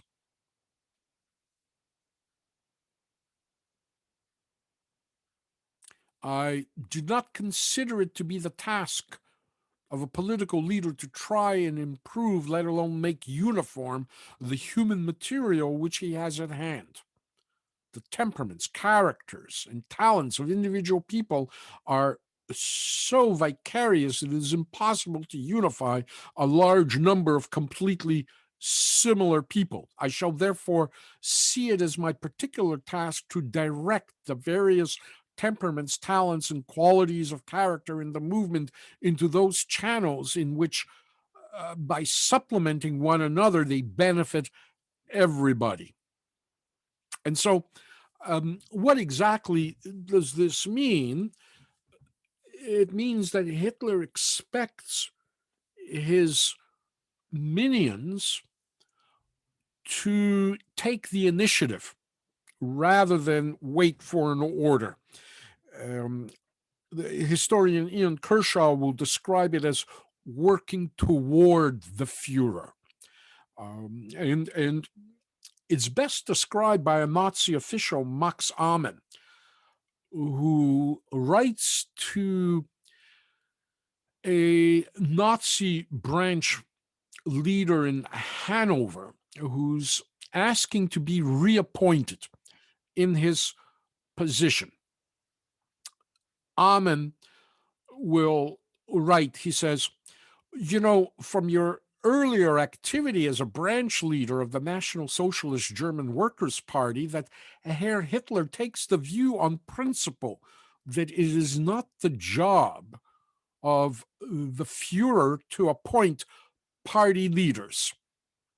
Herr Hitler is today more than ever convinced that the most effective fighter in the National Socialist movement is the man who wins respect for himself as leader through his achievements.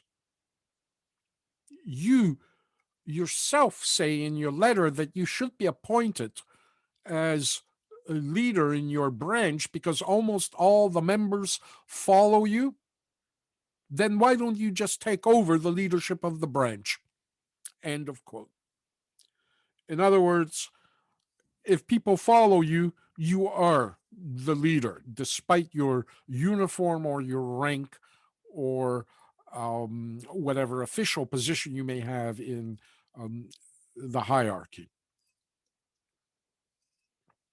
This system, historians, particularly German historians, will call chaotic authoritarianism or polycracy. And it's going to result in a kind of a dog-eat-dog world where Nazi officials will have overlapping jurisdictions and chains of command where nobody exactly knows who is in charge. Whoever is in charge is the person who is getting things done, essentially. And we saw this, as I say already, in the case I described with you of Rosenberg, where Rosenberg is the minister of Eastern Territory, and yet he has no power because Himmler, as chief of the SS and of racial resettlement, really has the most power inside of occupied Russia. And this is how we suspect the Holocaust might have unfolded. We don't have an actual written order from Hitler ordering the Jews of Germany and of Europe to be put to death, what becomes known as the final solution. And so there's two schools of historians about how the Holocaust actually occurred. And this debate was very bitter and very deeply felt among Holocaust historians in the 1980s, a debate between the intentionalists and the functionalists. The intentionalists argue that Hitler always intended to kill the Jews. And this is a very kind of Hitler-centric vision of the Holocaust, kind of emanating from Hitler and working down the chain of command. It's predicated on the few vague statements that Hitler made about the extermination of the Jews. And these statements are indeed vague and few in between, made during speeches that, for example, if the World War breaks out, it will mean the end of the Jews. Hitler at one point said, if only all the Jews had been put under gas, we wouldn't have had a Second World War. These kinds of comments, but they're not explicitly orders. And Hitler issued all sorts of illegal written orders. We'll see, for example, for medical killing, what often is described as euthanasia, but isn't euthanasia. The illegal commissar order, where Hitler ordered commissars, even if they're in Russian army uniforms, to be summarily executed. The so-called bullet order was put in writing. It's there with Hitler's signature. It's a criminal order in terms of international law, but Hitler put it to paper. We don't have that for the Holocaust. We're not even clear when the Holocaust exactly began, the final solution part. And so functionalists argue that a number of varying bureaucrats initially launched the final solution as a way of working towards the Fuhrer. What if you were pleasing the Fuhrer, if Hitler gave you a positive nod, that essentially was taken as an order or as approval of your policy. And so functionalists argue that there was a kind of a race to radicalize what was considered to be the Jewish problem. That at first, certainly indeed, at first the Nazis engaged in the deportation of Jews, then their confinement in ghettos. And it's unclear why ghettos? Why not send them directly to concentration camps, which existed from the very beginning? And so the consensus among historians is that the Nazis yet did not know that they were going to kill the Jews, that it was a function of this kind of polycracy or chaotic authoritarian system as a kind of a radicalization of policy. Hitler set the tone. It was up to his minions to interpret his tone, working towards the Fuhrer, as Ian Kershaw said. Kind of the way it is in organized crime, for example, where a crime boss never gives a direct order, kill this witness. What the crime boss does is he kind of says, take this stone out of my shoe, or it would be great if that witness didn't testify tomorrow. And of course, the next day, the witness is found in a, trunk of a car. But the boss said, I never ordered anybody to be killed. And so that's how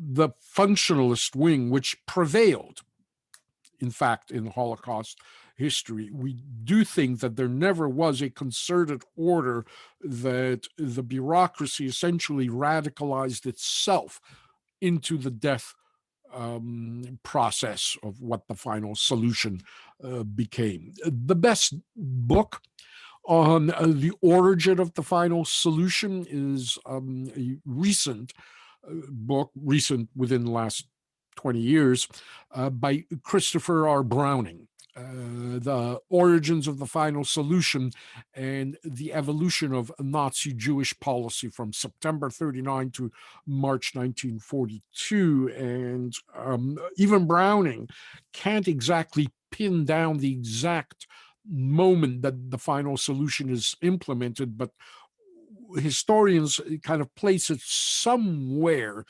between August of 1941 and November of 1941, in those 3 months, August, September, October. We believe that the final solution becomes official policy. And the Wannsee Conference, which takes place in January of 1942, is actually just announcing the decision to other German ministries like the railway, the foreign office, the economics office, that the decision had been made now not to deport the Jews, but now to kill them. It's interesting to point out that indeed, in September of 1941, even though you had Einsatzgruppen killing Jews in Russia at this point, the decision actually of the final solution had not yet been made, and some 80% of the Jews who die in the Holocaust are still alive as late as September of 1941. October of 1941 is when the Jews of Germany will start getting deported into ghettos and death camps. So that's an aspect, again, a very important aspect of this notion of a kind of feudal system where various party leaders, Gauleiters, and their minions, kind of in this chaotic authoritarian system, are trying to themselves test what Hitler will give his nod of approval to without any explicit orders from him. And it goes to such a ridiculous length at certain points where sort of ultra functionalists. Some of them argue that Hitler really might not have known about this policy until it was actually implemented. It kind of happened under him, but he was too busy with the war.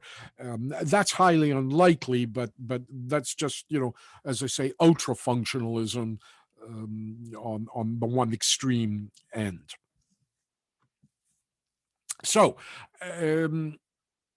Hitler has rebuilt the Nazi Party, he has reorganized it, he has chosen an electoral path, and now he begins campaigning in his first election that's going to occur in May 1928.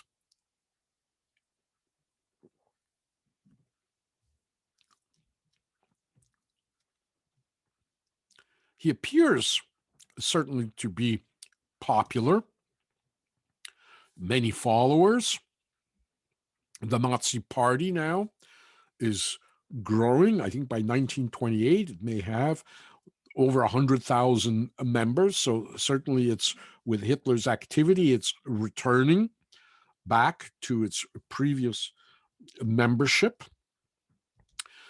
But May 1928 elections, once the vote comes in, Hitler wins 12 seats out of 491 available seats.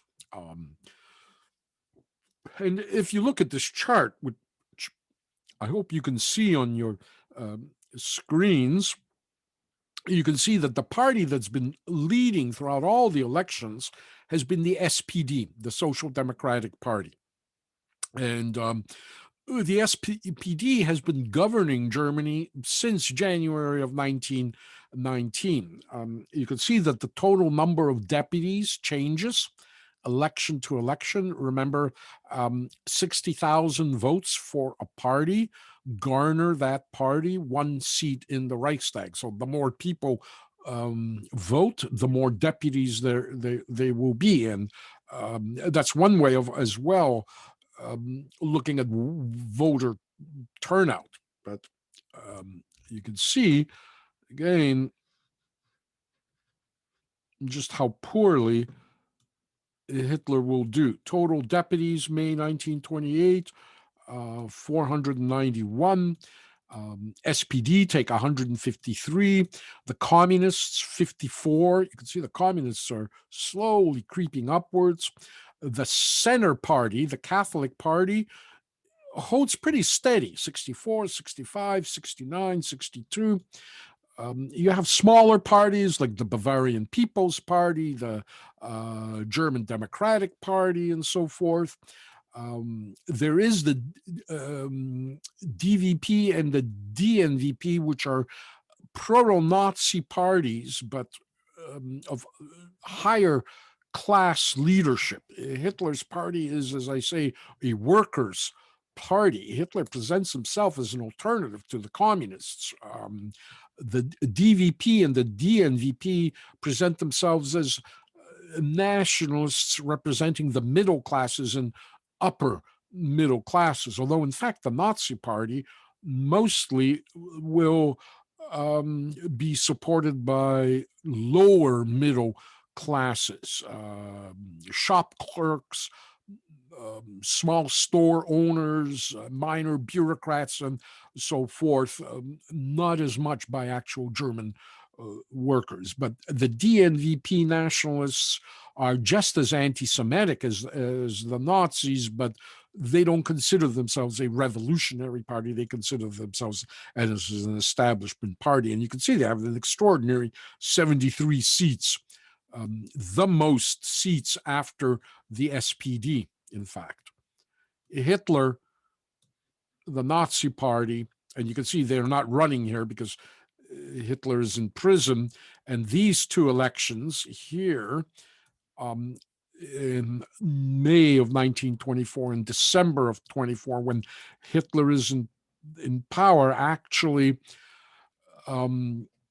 the way this chart was assembled, it credits the Nazis, but they were running under different names or as independents. The Nazi Party officially could not run at that point as it had been banned, but they do get this kind of representation. But this is when the Nazi Party the ban has been lifted, and they go into this election in 1928, and they come back with a measly 12 seats. In fact, you could see that they're the lowest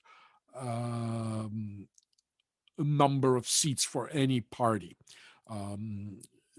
Even the Bavarian People's Party gets more votes than the Nazis. With 12 seats, that means they got approximately 720,000 votes, not even a million.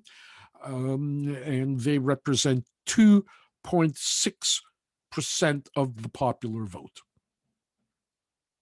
We should not have heard of Hitler after this.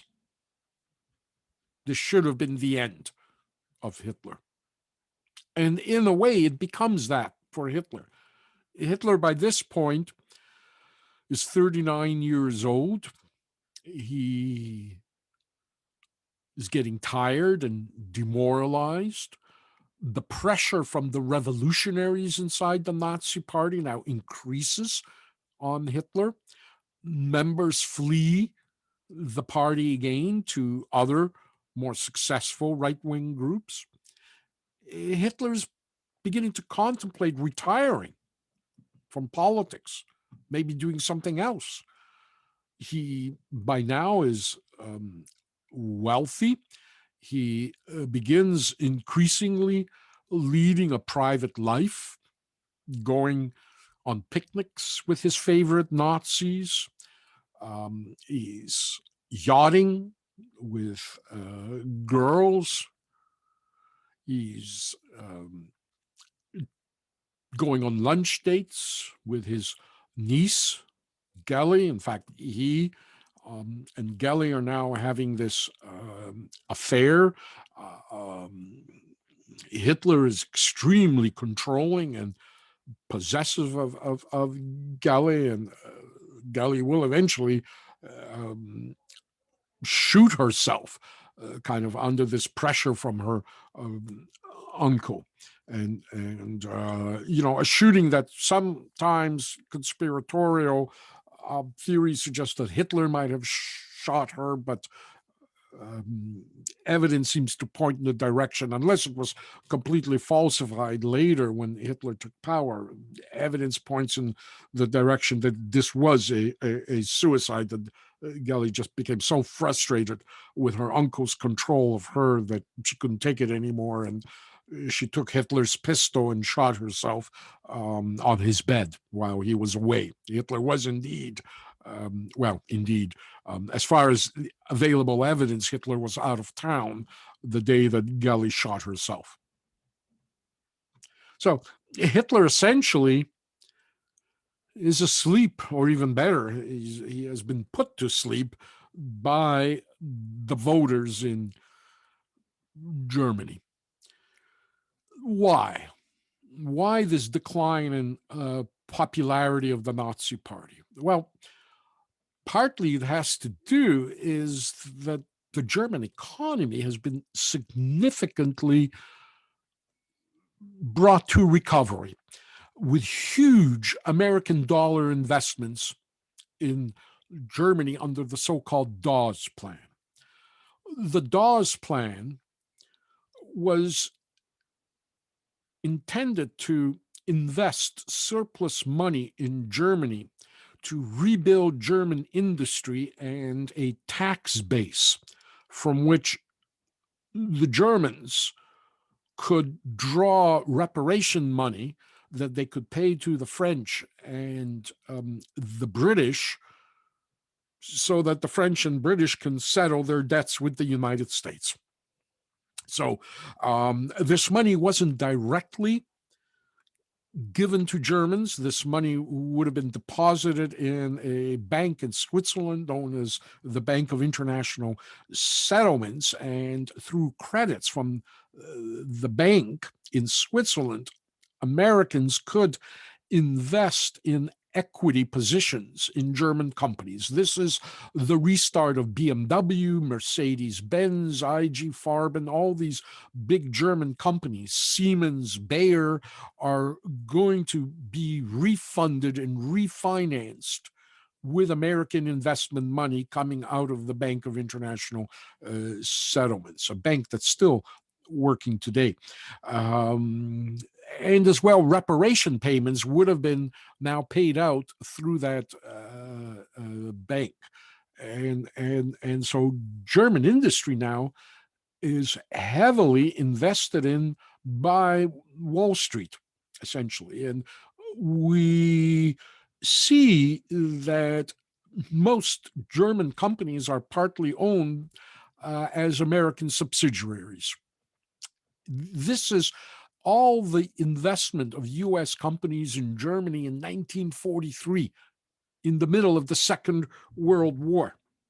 Their holdings and investments. And we can see, for example, that almost every company has a German name to it. So, for example, the number one company with the most American dollar investment is Deutsche Amerikanische Petroleum, German American Petroleum Company, which is actually Standard Oil of New Jersey, owned by Rockefeller, $64 million in investments. Opel is General Motors. Telephone Fabrik, the telephone manufacturing of Berlin, is actually ITT, International Telephone and Telegraph. National Radiator in Germany is American Radiator and Standard Sanitary Company. International Harvester. Deutsche Vacuum is Saucony Vacuum Company. Kodak is Kodak, and so forth. And Ford is Ford in Germany. This is page 1. Page 2, the Kraft Cheese Company. Coca-Cola is there. And of course, the Germans will change once they go to war with the United States. They'll change the brand Coca-Cola and give it a unique German name, Fanta. And that's where the Fanta brand comes from, Nazis, Germany. So this is from the U.S. National Archives, business holdings in Germany of the United States, circa 1943, during the war.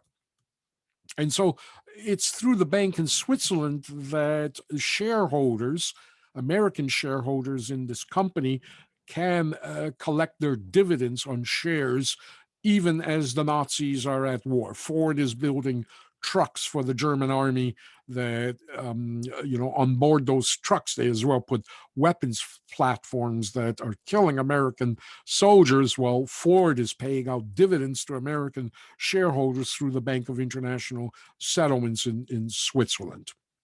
Welcome to the world of Wall Street. But what this does essentially in the 1920s, before the Depression, of course, it puts German industry back at work. Germans are suddenly doing well. Moreover, they don't have the burden of a huge military to pay for. They have no air force, no armor. It's prohibited under the Versailles Treaty conditions. They have only 100,000 men, no heavy weapons. So a lot of that money that everybody else is spending on tanks and bombers and new battleships, the Germans don't have to because they can't. And so they're spending it on civilian vessels that can be easily converted when possible. And this is before Hitler. This is the Weimar Republic, that can be easily converted to military platforms. But for the meantime, they're civilian platforms. And so there's a lot of wealth now and affluence emerging in this period. All this happened while Hitler was in prison, the Dawes Plan. And so German kids now are back in these schools with milk and lunch programs. The schools are all rebuilt. They've got microscopes in their classrooms. There's all this new modern architecture emerging, design that is very modern looking. I mean, this looks more like the 1950s, 1960s. And indeed, the Bauhaus, the design house, kind of emerges with all this radical architectural and interior design. These famous chairs with no legs and so forth, glass top coffee tables. All this is coming out of Germany in the 1920s. There's a kind of modern affluence. Here's one of the Bauhaus posters. Art is flourishing. Cinema, The Cabinet of Dr. Caligari, this impressionistic film. Metropolis, one of the first feature-length science fiction movies.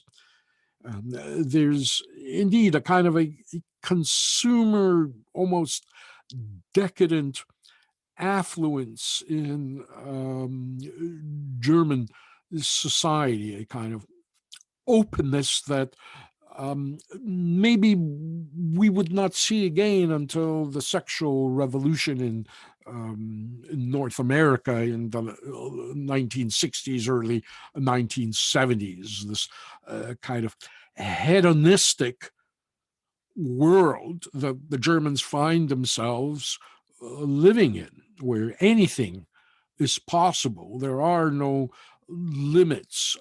There's a lot of leisure time, cabaret society, coffee houses, movie theaters. It looks very much almost like the United States. It's interracial. Um,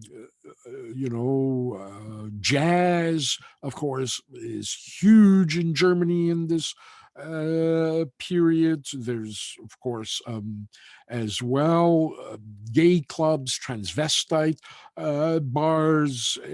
Everything is very non-judgmental, open. As I say, this kind of hedonistic nightclub world. Here's kind of a predecessor to online dating, where every table in this club had a telephone with a number over it, and if you saw someone you liked, you could just chat them up on the phone.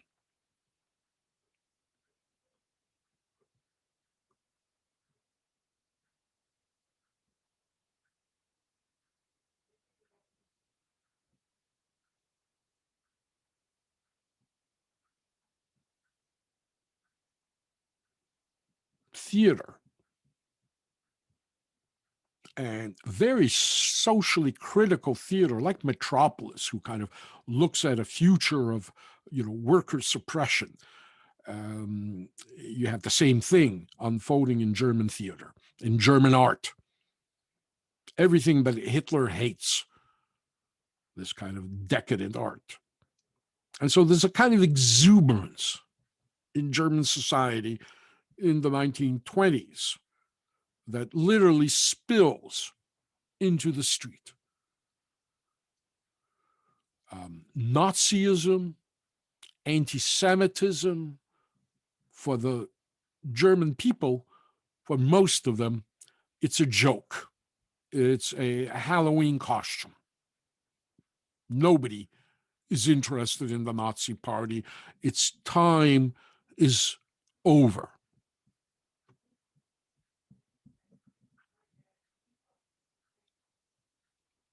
Hitler sleeps. Of course, what's going to change all that is in October. Those 12 seats will become a thing of the past. October 1929, you have this crash on Wall Street that changes the world everywhere. I often show this photograph to this image, this sketch to my students, and asks them if they can place where this building is located, and most often they say the Empire State Building, and indeed there's a kind of similarity to the Empire State Building in New York, but very few students recognize this building, or certainly my students at Ryerson recognized this building, or they had just emerged out of the Toronto subway at College Street and Yonge to recognize that this building actually began to be built, but the Great Depression stopped it. This is the only thing that survived, College Park. And so, the economy is not going to recover until essentially the 1960s, from the crash that occurred in 1929. It won't recover on statistically speaking. And in fact, it's only in the last 20 years or so, maybe more now, I guess 40 years now, that College Park itself was revived, and all this construction took place around it. Most recently, that huge condo building that went up on the corner of Gerrard Street and Yonge. It took that long for College Park to recover. It was going to be this. It ended up only this, and that, just from the impact you had in Toronto, you can just measure the impact on the world. And in Germany, of course, it's going to be huge. 1928, you had 650,000 unemployed. By 1929, 1.3 million. By 1930, 3 million. By 1931, 4.3 million. By 1932, 6 million people are unemployed in Germany. And of course, that brings Hitler back to life. Here we can see how Nazi Party membership, after that decline in 1925, slowly creeps up. But starting in 1929, the numbers begin to almost double and then quadruple. By 1932, you have 450,000 Nazi Party members plus 400,000 SA stormtroopers, 4 times the size of the German army. And now Hitler begins campaigning once again.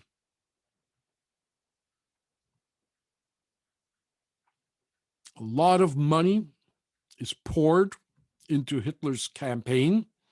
He motors around the country making speeches. He also charters an airplane, one of the first politicians to use an airplane to campaign in multiple locations on his route during the day. In fact, the slogan of the Nazi Party as well becomes Hitler over Germany, playing on the fact that Hitler is this kind of technological revolutionary using an airplane in his campaign. And in a way, he is.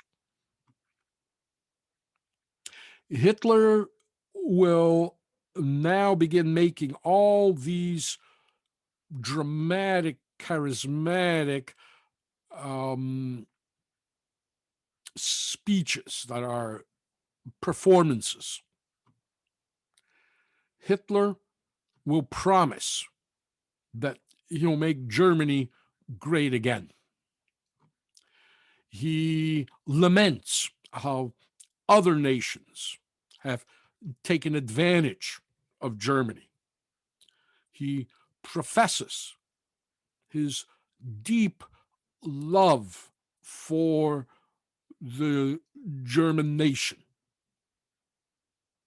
And he promises to drain the swamp in Berlin, to expel non-Germanic Jews and Poles who have illegally immigrated into Germany, and condemns race mixing, homosexuality, and abortion. He proclaims that only he alone can save Germany.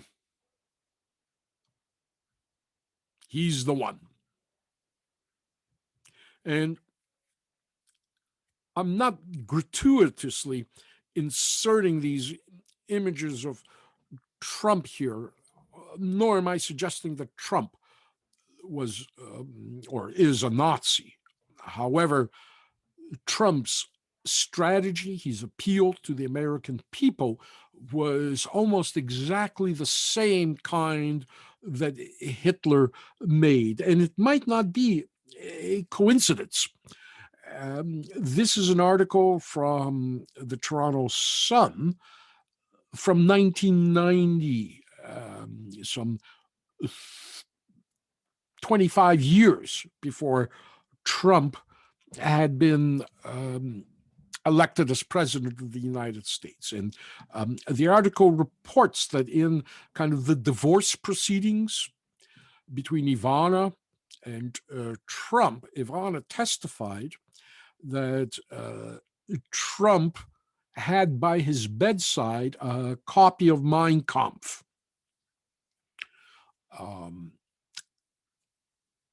Trump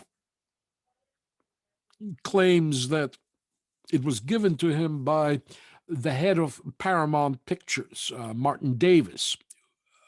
He says gave him a copy of Mein Kampf, and that Martin Davis is a Jew, so what's the problem with that? Davis, of course, when questioned about it, first said that, firstly, he's not a Jew, and secondly, it wasn't Mein Kampf that he gave Trump, but Hitler's sequel, what's called as Hitler's sequel to Mein Kampf, My New Order, a collection of Hitler's speeches. And so, how much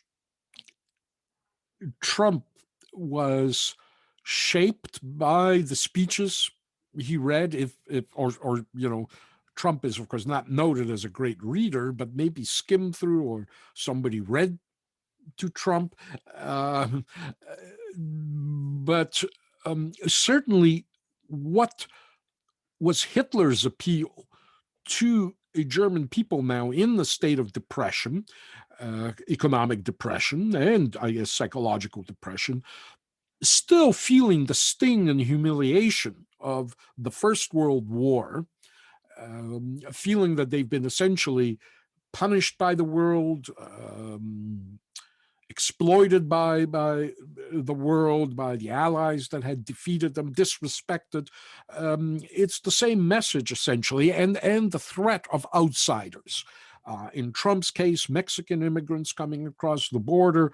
In Hitler's case, Polish Jews crossing across the border. Poland has some 3 million Jews, while Germany had approximately 600,000, and so Hitler, of course, is giving Germans a fear that Germany is going to be invaded by waves of German-speaking Jewish immigrants that are coming over from Poland, is one of the threats that Hitler articulated. And so the article concludes, it says, Trump is no reader or history buff. Perhaps his possession of Hitler's speeches merely indicates an interest in Hitler's genius for propaganda. The Fuhrer often described his defeats at Stalingrad and in North Africa as great victories, Brenner writes. Trump continues to endow his diminishing world with significance. This is a reference, of course, 1990, to Trump's problems in his casino and in the Trump company. At that point, the casino had actually gone bankrupt. So Trump had a number of bankruptcies, and everybody kind of thought that was the end of Trump, his diminishing world. But certainly his psychology and the diminishing world of his presidency It kind of echoes this 1990 article. And of course, this article is a warning for us too, not to count Trump out. He was counted out in 1990s, and that's a mistake. And hopefully, Americans will not make the same mistake twice and pursue Trump until he finds the kind of accommodations he deserves once they lock him up. So, Trump, of course, is a failed dictator. Fortunately, Trump is not as smart as the Nazis or as Hitler, thank God. Hitler, unfortunately, was much smarter than Trump. And so Hitler organizes this campaign. It's a hard campaign for Germans who see these threats of disorder and collapse. They essentially, the communists are often proclaimed as the enemy. The Nazis promise Arbeiten, Brot, work and bread, death to lies. These are all Nazi propaganda posters. Social Democrats present the Nazis as kind of these oppressive monarchists or quasi-monarchists who are going to impose a dictatorship on the German people. This poster says the worker in Germany under the swastika, and it's a very prophetic poster. This is exactly what will happen to labor unions once the Nazis come to power. And center parties present themselves as the only people who can hold the Nazis and the communists off, along with death, as you can see in this image. So Germans are faced with kind of three choices: a democratic center, or a radical left, or a radical right. The communists themselves, here you see Ernst Thälmann, head of the German Communist parties, they're no slouches either. The communists also have paramilitaries in the streets, and they're brawling with Nazi stormtroopers. These elections are very violent. But in that election of September 1930, approximately 10 months after the Wall Street crash and the beginning of the Great Depression, we can see that Hitler scores an incredible 107 seats in the Reichstag, 6.5 million votes for 18% of the popular vote.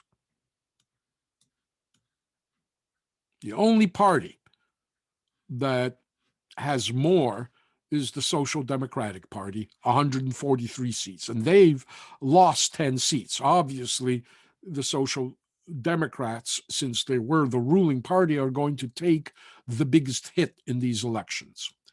Communists increased to 77 seats.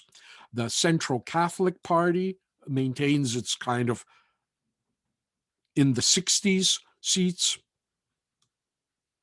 while the nationalists, the DNVP, lose at least a third of their seats, probably to the Nazis. The more moderate now nationalist party, the DVP People's Party and the DNVP nationalists, are losing members to the Nazis. The Nazis are taking their votes. So with 107 seats, Hitler has made this incredible leap, and it certainly has a show of support from the German people.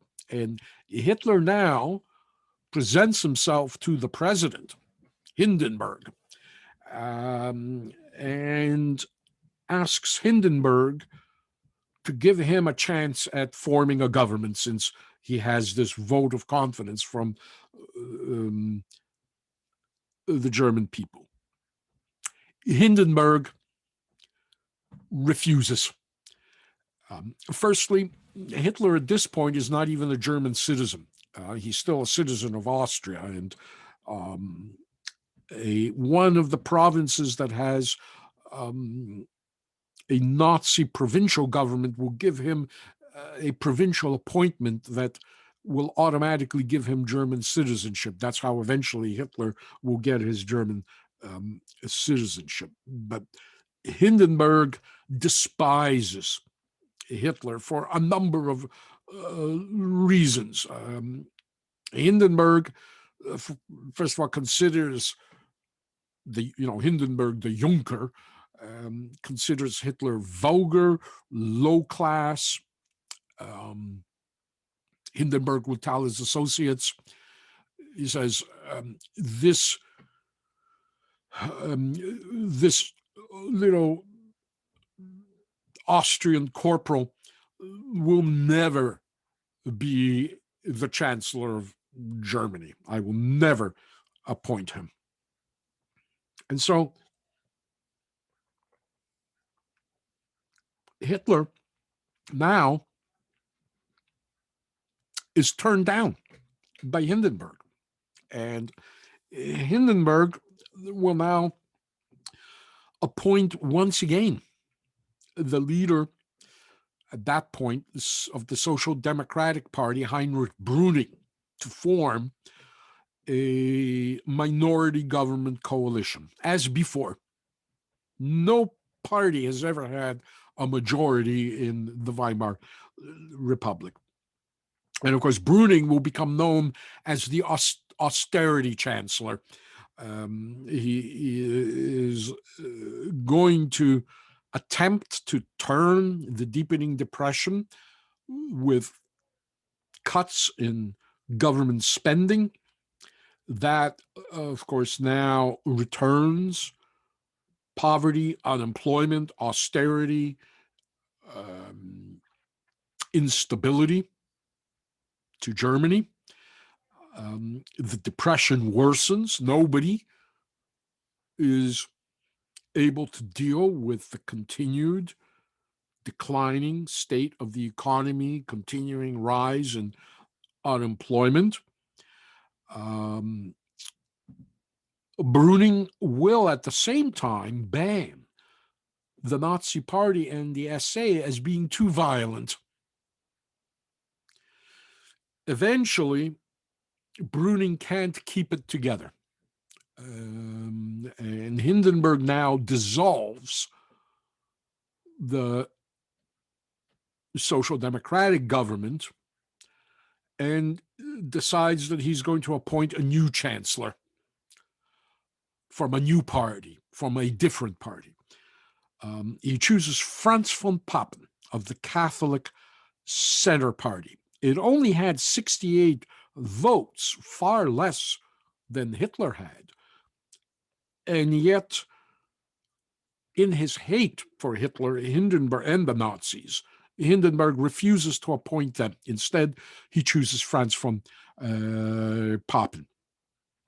Franz von Papen is actually not representative of the Catholic Center Party. He's from a right-wing inner faction inside the Catholic Center Party that has come to dominate the party, but doesn't necessarily represent the general, more center line platform of the Catholic Party. Papen, of course, has credentials that are very acceptable to the former field marshal and commander-in-chief of the German army in the First World War, Hindenburg. Erich Ludendorff served under Hindenburg as Hindenburg's chief of staff. Hindenburg was the overall commander-in-chief. Papen was the head of German military intelligence operations during the First World War in the United States.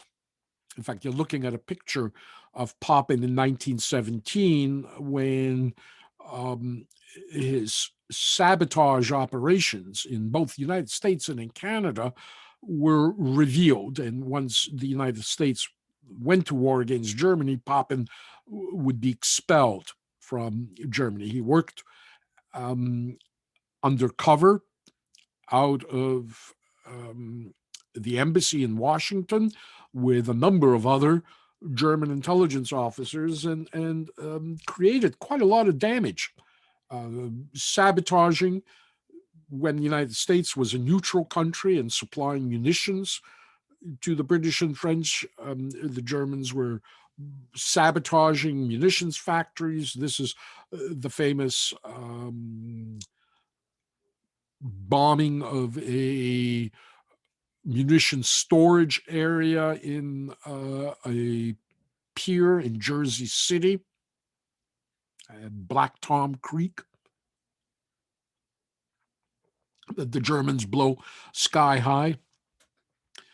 And Papen will actually be caught attempting to engineer the destruction of the Welland Canal in Ontario. That's kind of how he's going to get exposed. But Papen and all his operatives are exposed by American secret services, and they're deported, and Papen will end up, I think, serving as an officer in Turkey for the remains of the war. And so he returns and will run for politics, for office in the Catholic Center Party. Papen is very authoritarian. Another reason that Hindenburg likes him, he promises to bring order to Germany, and one of the first things that Papen does is he uses Article 48 in the Weimar Constitution. Remember, Article 48 allows a chancellor to call on the president to issue a decree without going through parliament. In cases where parliament, the Reichstag, is unable to arrive at a consensus or a national emergency, a president could issue, as I say, these emergency decrees, and only a 2/3 majority vote in the Reichstag can undo a presidential decree.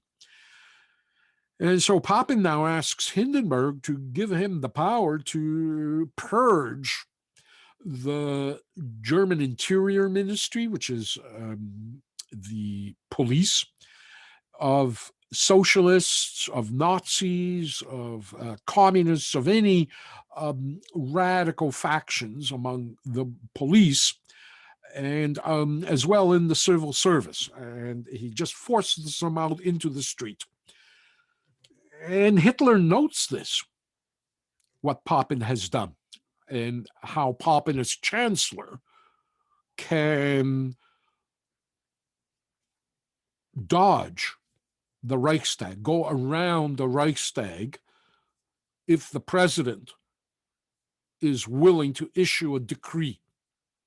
And so it's really Papen. In fact, it was Brüning who began to use emergency economic decrees as well under Article 48 to try to make a quick crash recovery, issuing these decrees without the benefit of parliamentary debate. They failed in achieving their objectives. So both Brüning and Papen essentially are teaching Hitler about this kind of loophole in the Weimar Constitution that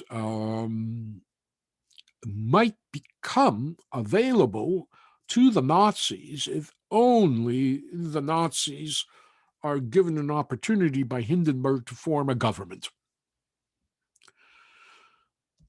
The problem for Papen is because he is newly appointed, his party is newly chosen to lead a coalition government, according to the Weimar Constitution, there has to be another election to confirm Hindenburg's appointment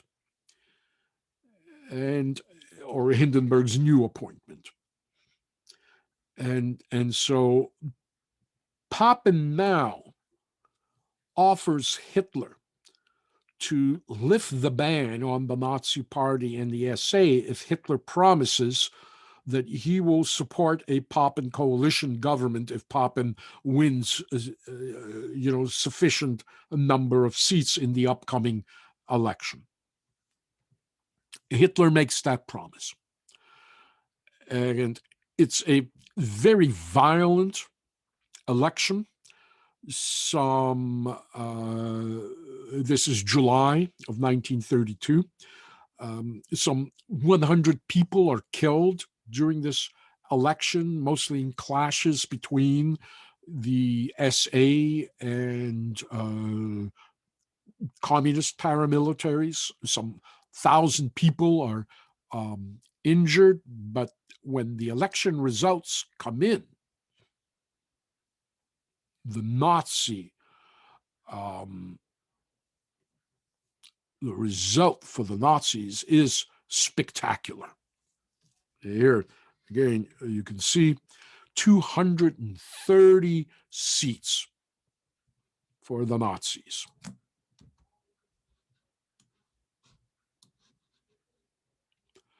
This is 13.7 million votes, or 37% of the popular vote. Over a third of Germans vote for Hitler and the Nazis. Papen has a marginal gain from 68 seats to 75. The communists continue rising from 77 to 89. So clearly the message among the working classes is more and more are voting for the communists. While the SPD, of course, continues its gradual decline. It's now down to 133 seats. There's no chance that they'll be returned to power.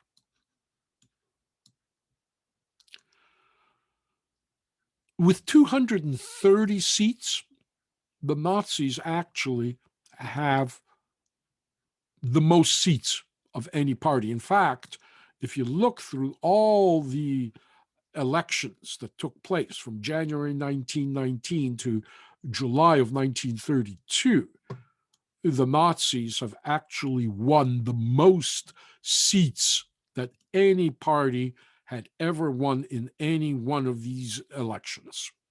230 seats. In fact, no party has ever won more than 200 seats, except for the Nazis. Hitler now is absolutely, totally, completely sure that he should be the chancellor.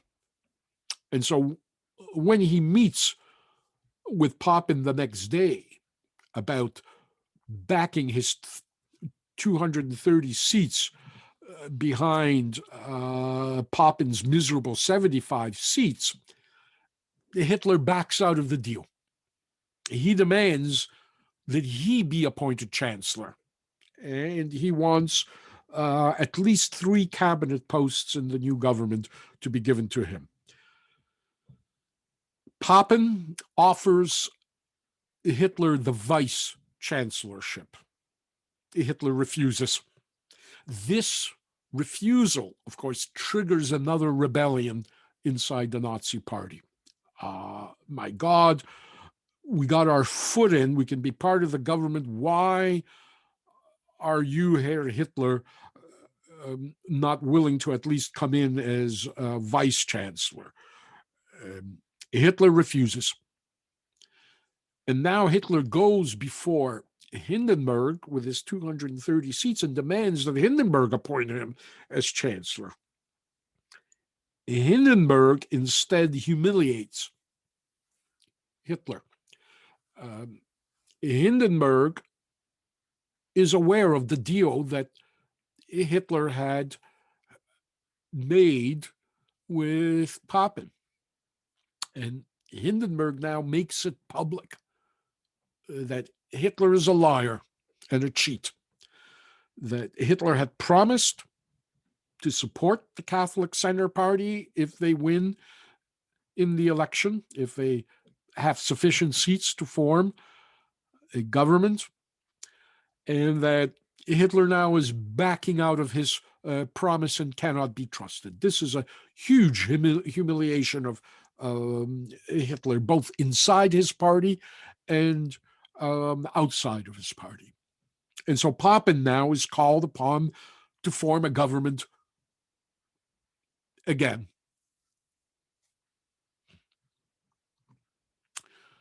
That's going to require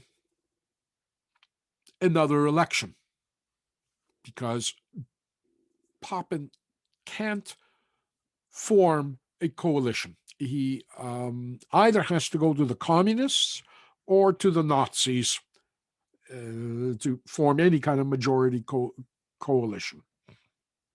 And so Papen willingly goes back to the elections, sensing that the Nazis are both running out of steam and out of money, and that there's a lot of dissent.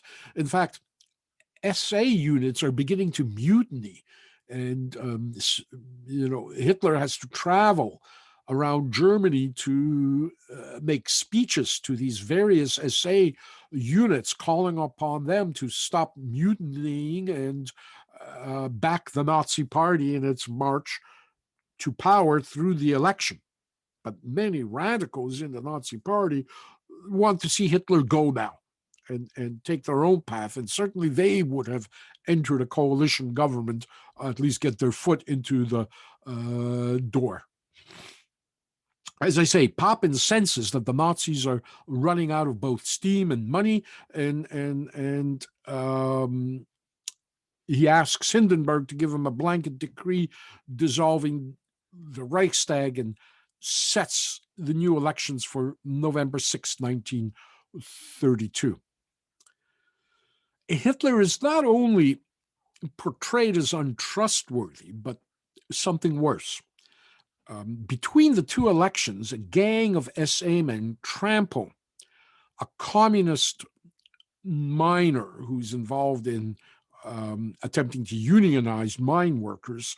They trample him to death in his house in front of his mother.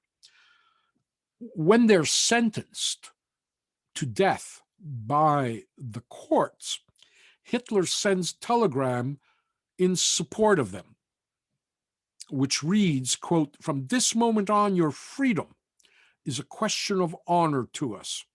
It is our responsibility to fight against the government that made this possible." End of quote. This troubles some Germans. And so when this next election on November 6th occur, some 2 million Germans now have second thoughts about the Nazis when they realize how close the Nazis are coming to perhaps governing Germany. And so we see that in the November 1932 elections, Hitler loses 34 seats. Now he only gets 11.7 million votes and 33.1%, almost exactly a third. This election, the one of July 32, was the best that Hitler could do under the circumstances. And from this point on, support for Hitler in Germany begins to decline. It looks once again that Hitler is on the way out, although with 196 seats, he still has the most seats than any party. And of course, Hindenburg will not appoint Hitler as chancellor. Once again, he frustrates Hitler. The SPD, you can see, is still continuing on this decline that began in May of 1928. 143, 133, 121 now. The communists continue gaining. They gain 11 seats to 100. The Catholic Center Party, Papen's party, actually now starts on a decline. They lose 5 seats. While the nationalists, the DNVP, you can see go up from 37 to 52 seats. So probably those members of the Nationalist Party who had voted for Hitler in this election have moved their votes back to the Nationalist Party. It goes up by 52, and Hitler is down. This, of course, brings Hitler with his back to the wall. A lot of Nazis are calling on Hitler to resign. Now, the party is in debt. We will not be able to afford another election. It's over. Papen, in the meantime, can't form a government. Papen asks Hindenburg now to declare martial law and seize power. Hindenburg consults the German army about this, and the German army lets him know that this would cause civil war in Germany, that the SA now is too strong for the German army to try to implement a military rule. And so the German army declines this. Papen now fires. Hindenburg now fires Papen and replaces Papen with a kind of a nine-aligned functionary by the name of Schleicher, who's actually the military liaison officer between Hindenburg and the German army. And Schleicher, of course, is a big player in all this mechanism I'm trying to describe, but we don't have time to really get into the nitty-gritty clockwork detail of what happens. But Papen is out, just as Hitler is out, and Schleicher is going to be attempting to form a new government. In fact, Schleicher will go to factions in the Nazi Party, in particularly to Gregor Strasser, and offer Gregor Strasser a position in a new government if Gregor Strasser brings some of his revolutionary Nazis into the government. And Strasser refuses. He notes in a letter that Papen's offer is like a death warrant to him. And I don't know what Hitler said to Strasser, but Strasser, once that offer is made, Strasser runs away and takes a vacation in Italy. He doesn't even want to be in Germany. But things for Hitler are going very badly now. As I say, his party is bankrupt. His popularity is declining. There's pressure from inside the party. And as this, on the last day of 1932, a German satirical magazine, Der Jakobware, publishes this cartoon on its front cover of Adolf Hitler weeping into a handful of votes that he has that can't bring him to power. As hard as he tries, he can't get into power. And at the end of 32, it really looks like it really is over for Hitler, that his own party is going to get rid of him, that the biggest obstacle standing to the Nazis coming to power is Adolf Hitler himself. Yet, within 30 days, Hitler will be in the office of Chancellor.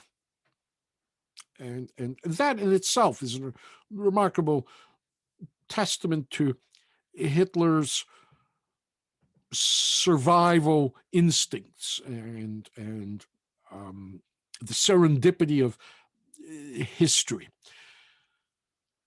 I'm going to break this lecture into a second part that I'll upload as you're listening to this part. So as we come to this point, check back to the website and you should see part 2 come up on your web link. I'll upload this in the meantime, so you could start with this lecture and I guess lecture 5. I'm not going to make it into lecture 6. Lecture 5 I'll divide up this week into 2 parts, and we'll finish up with Hitler. As they say, I'm just skimming the surface of the history. I guess this could have made for 8 lectures easily. Just the story of this one dictatorship, squeezing it into 1 would have been impossible. Squeezing it into 3 is impossible, but maybe 3 lectures with 1 divided into 2 parts will work. So I'll stop here and pick up in part 2 as to everything else Hitler's going to do.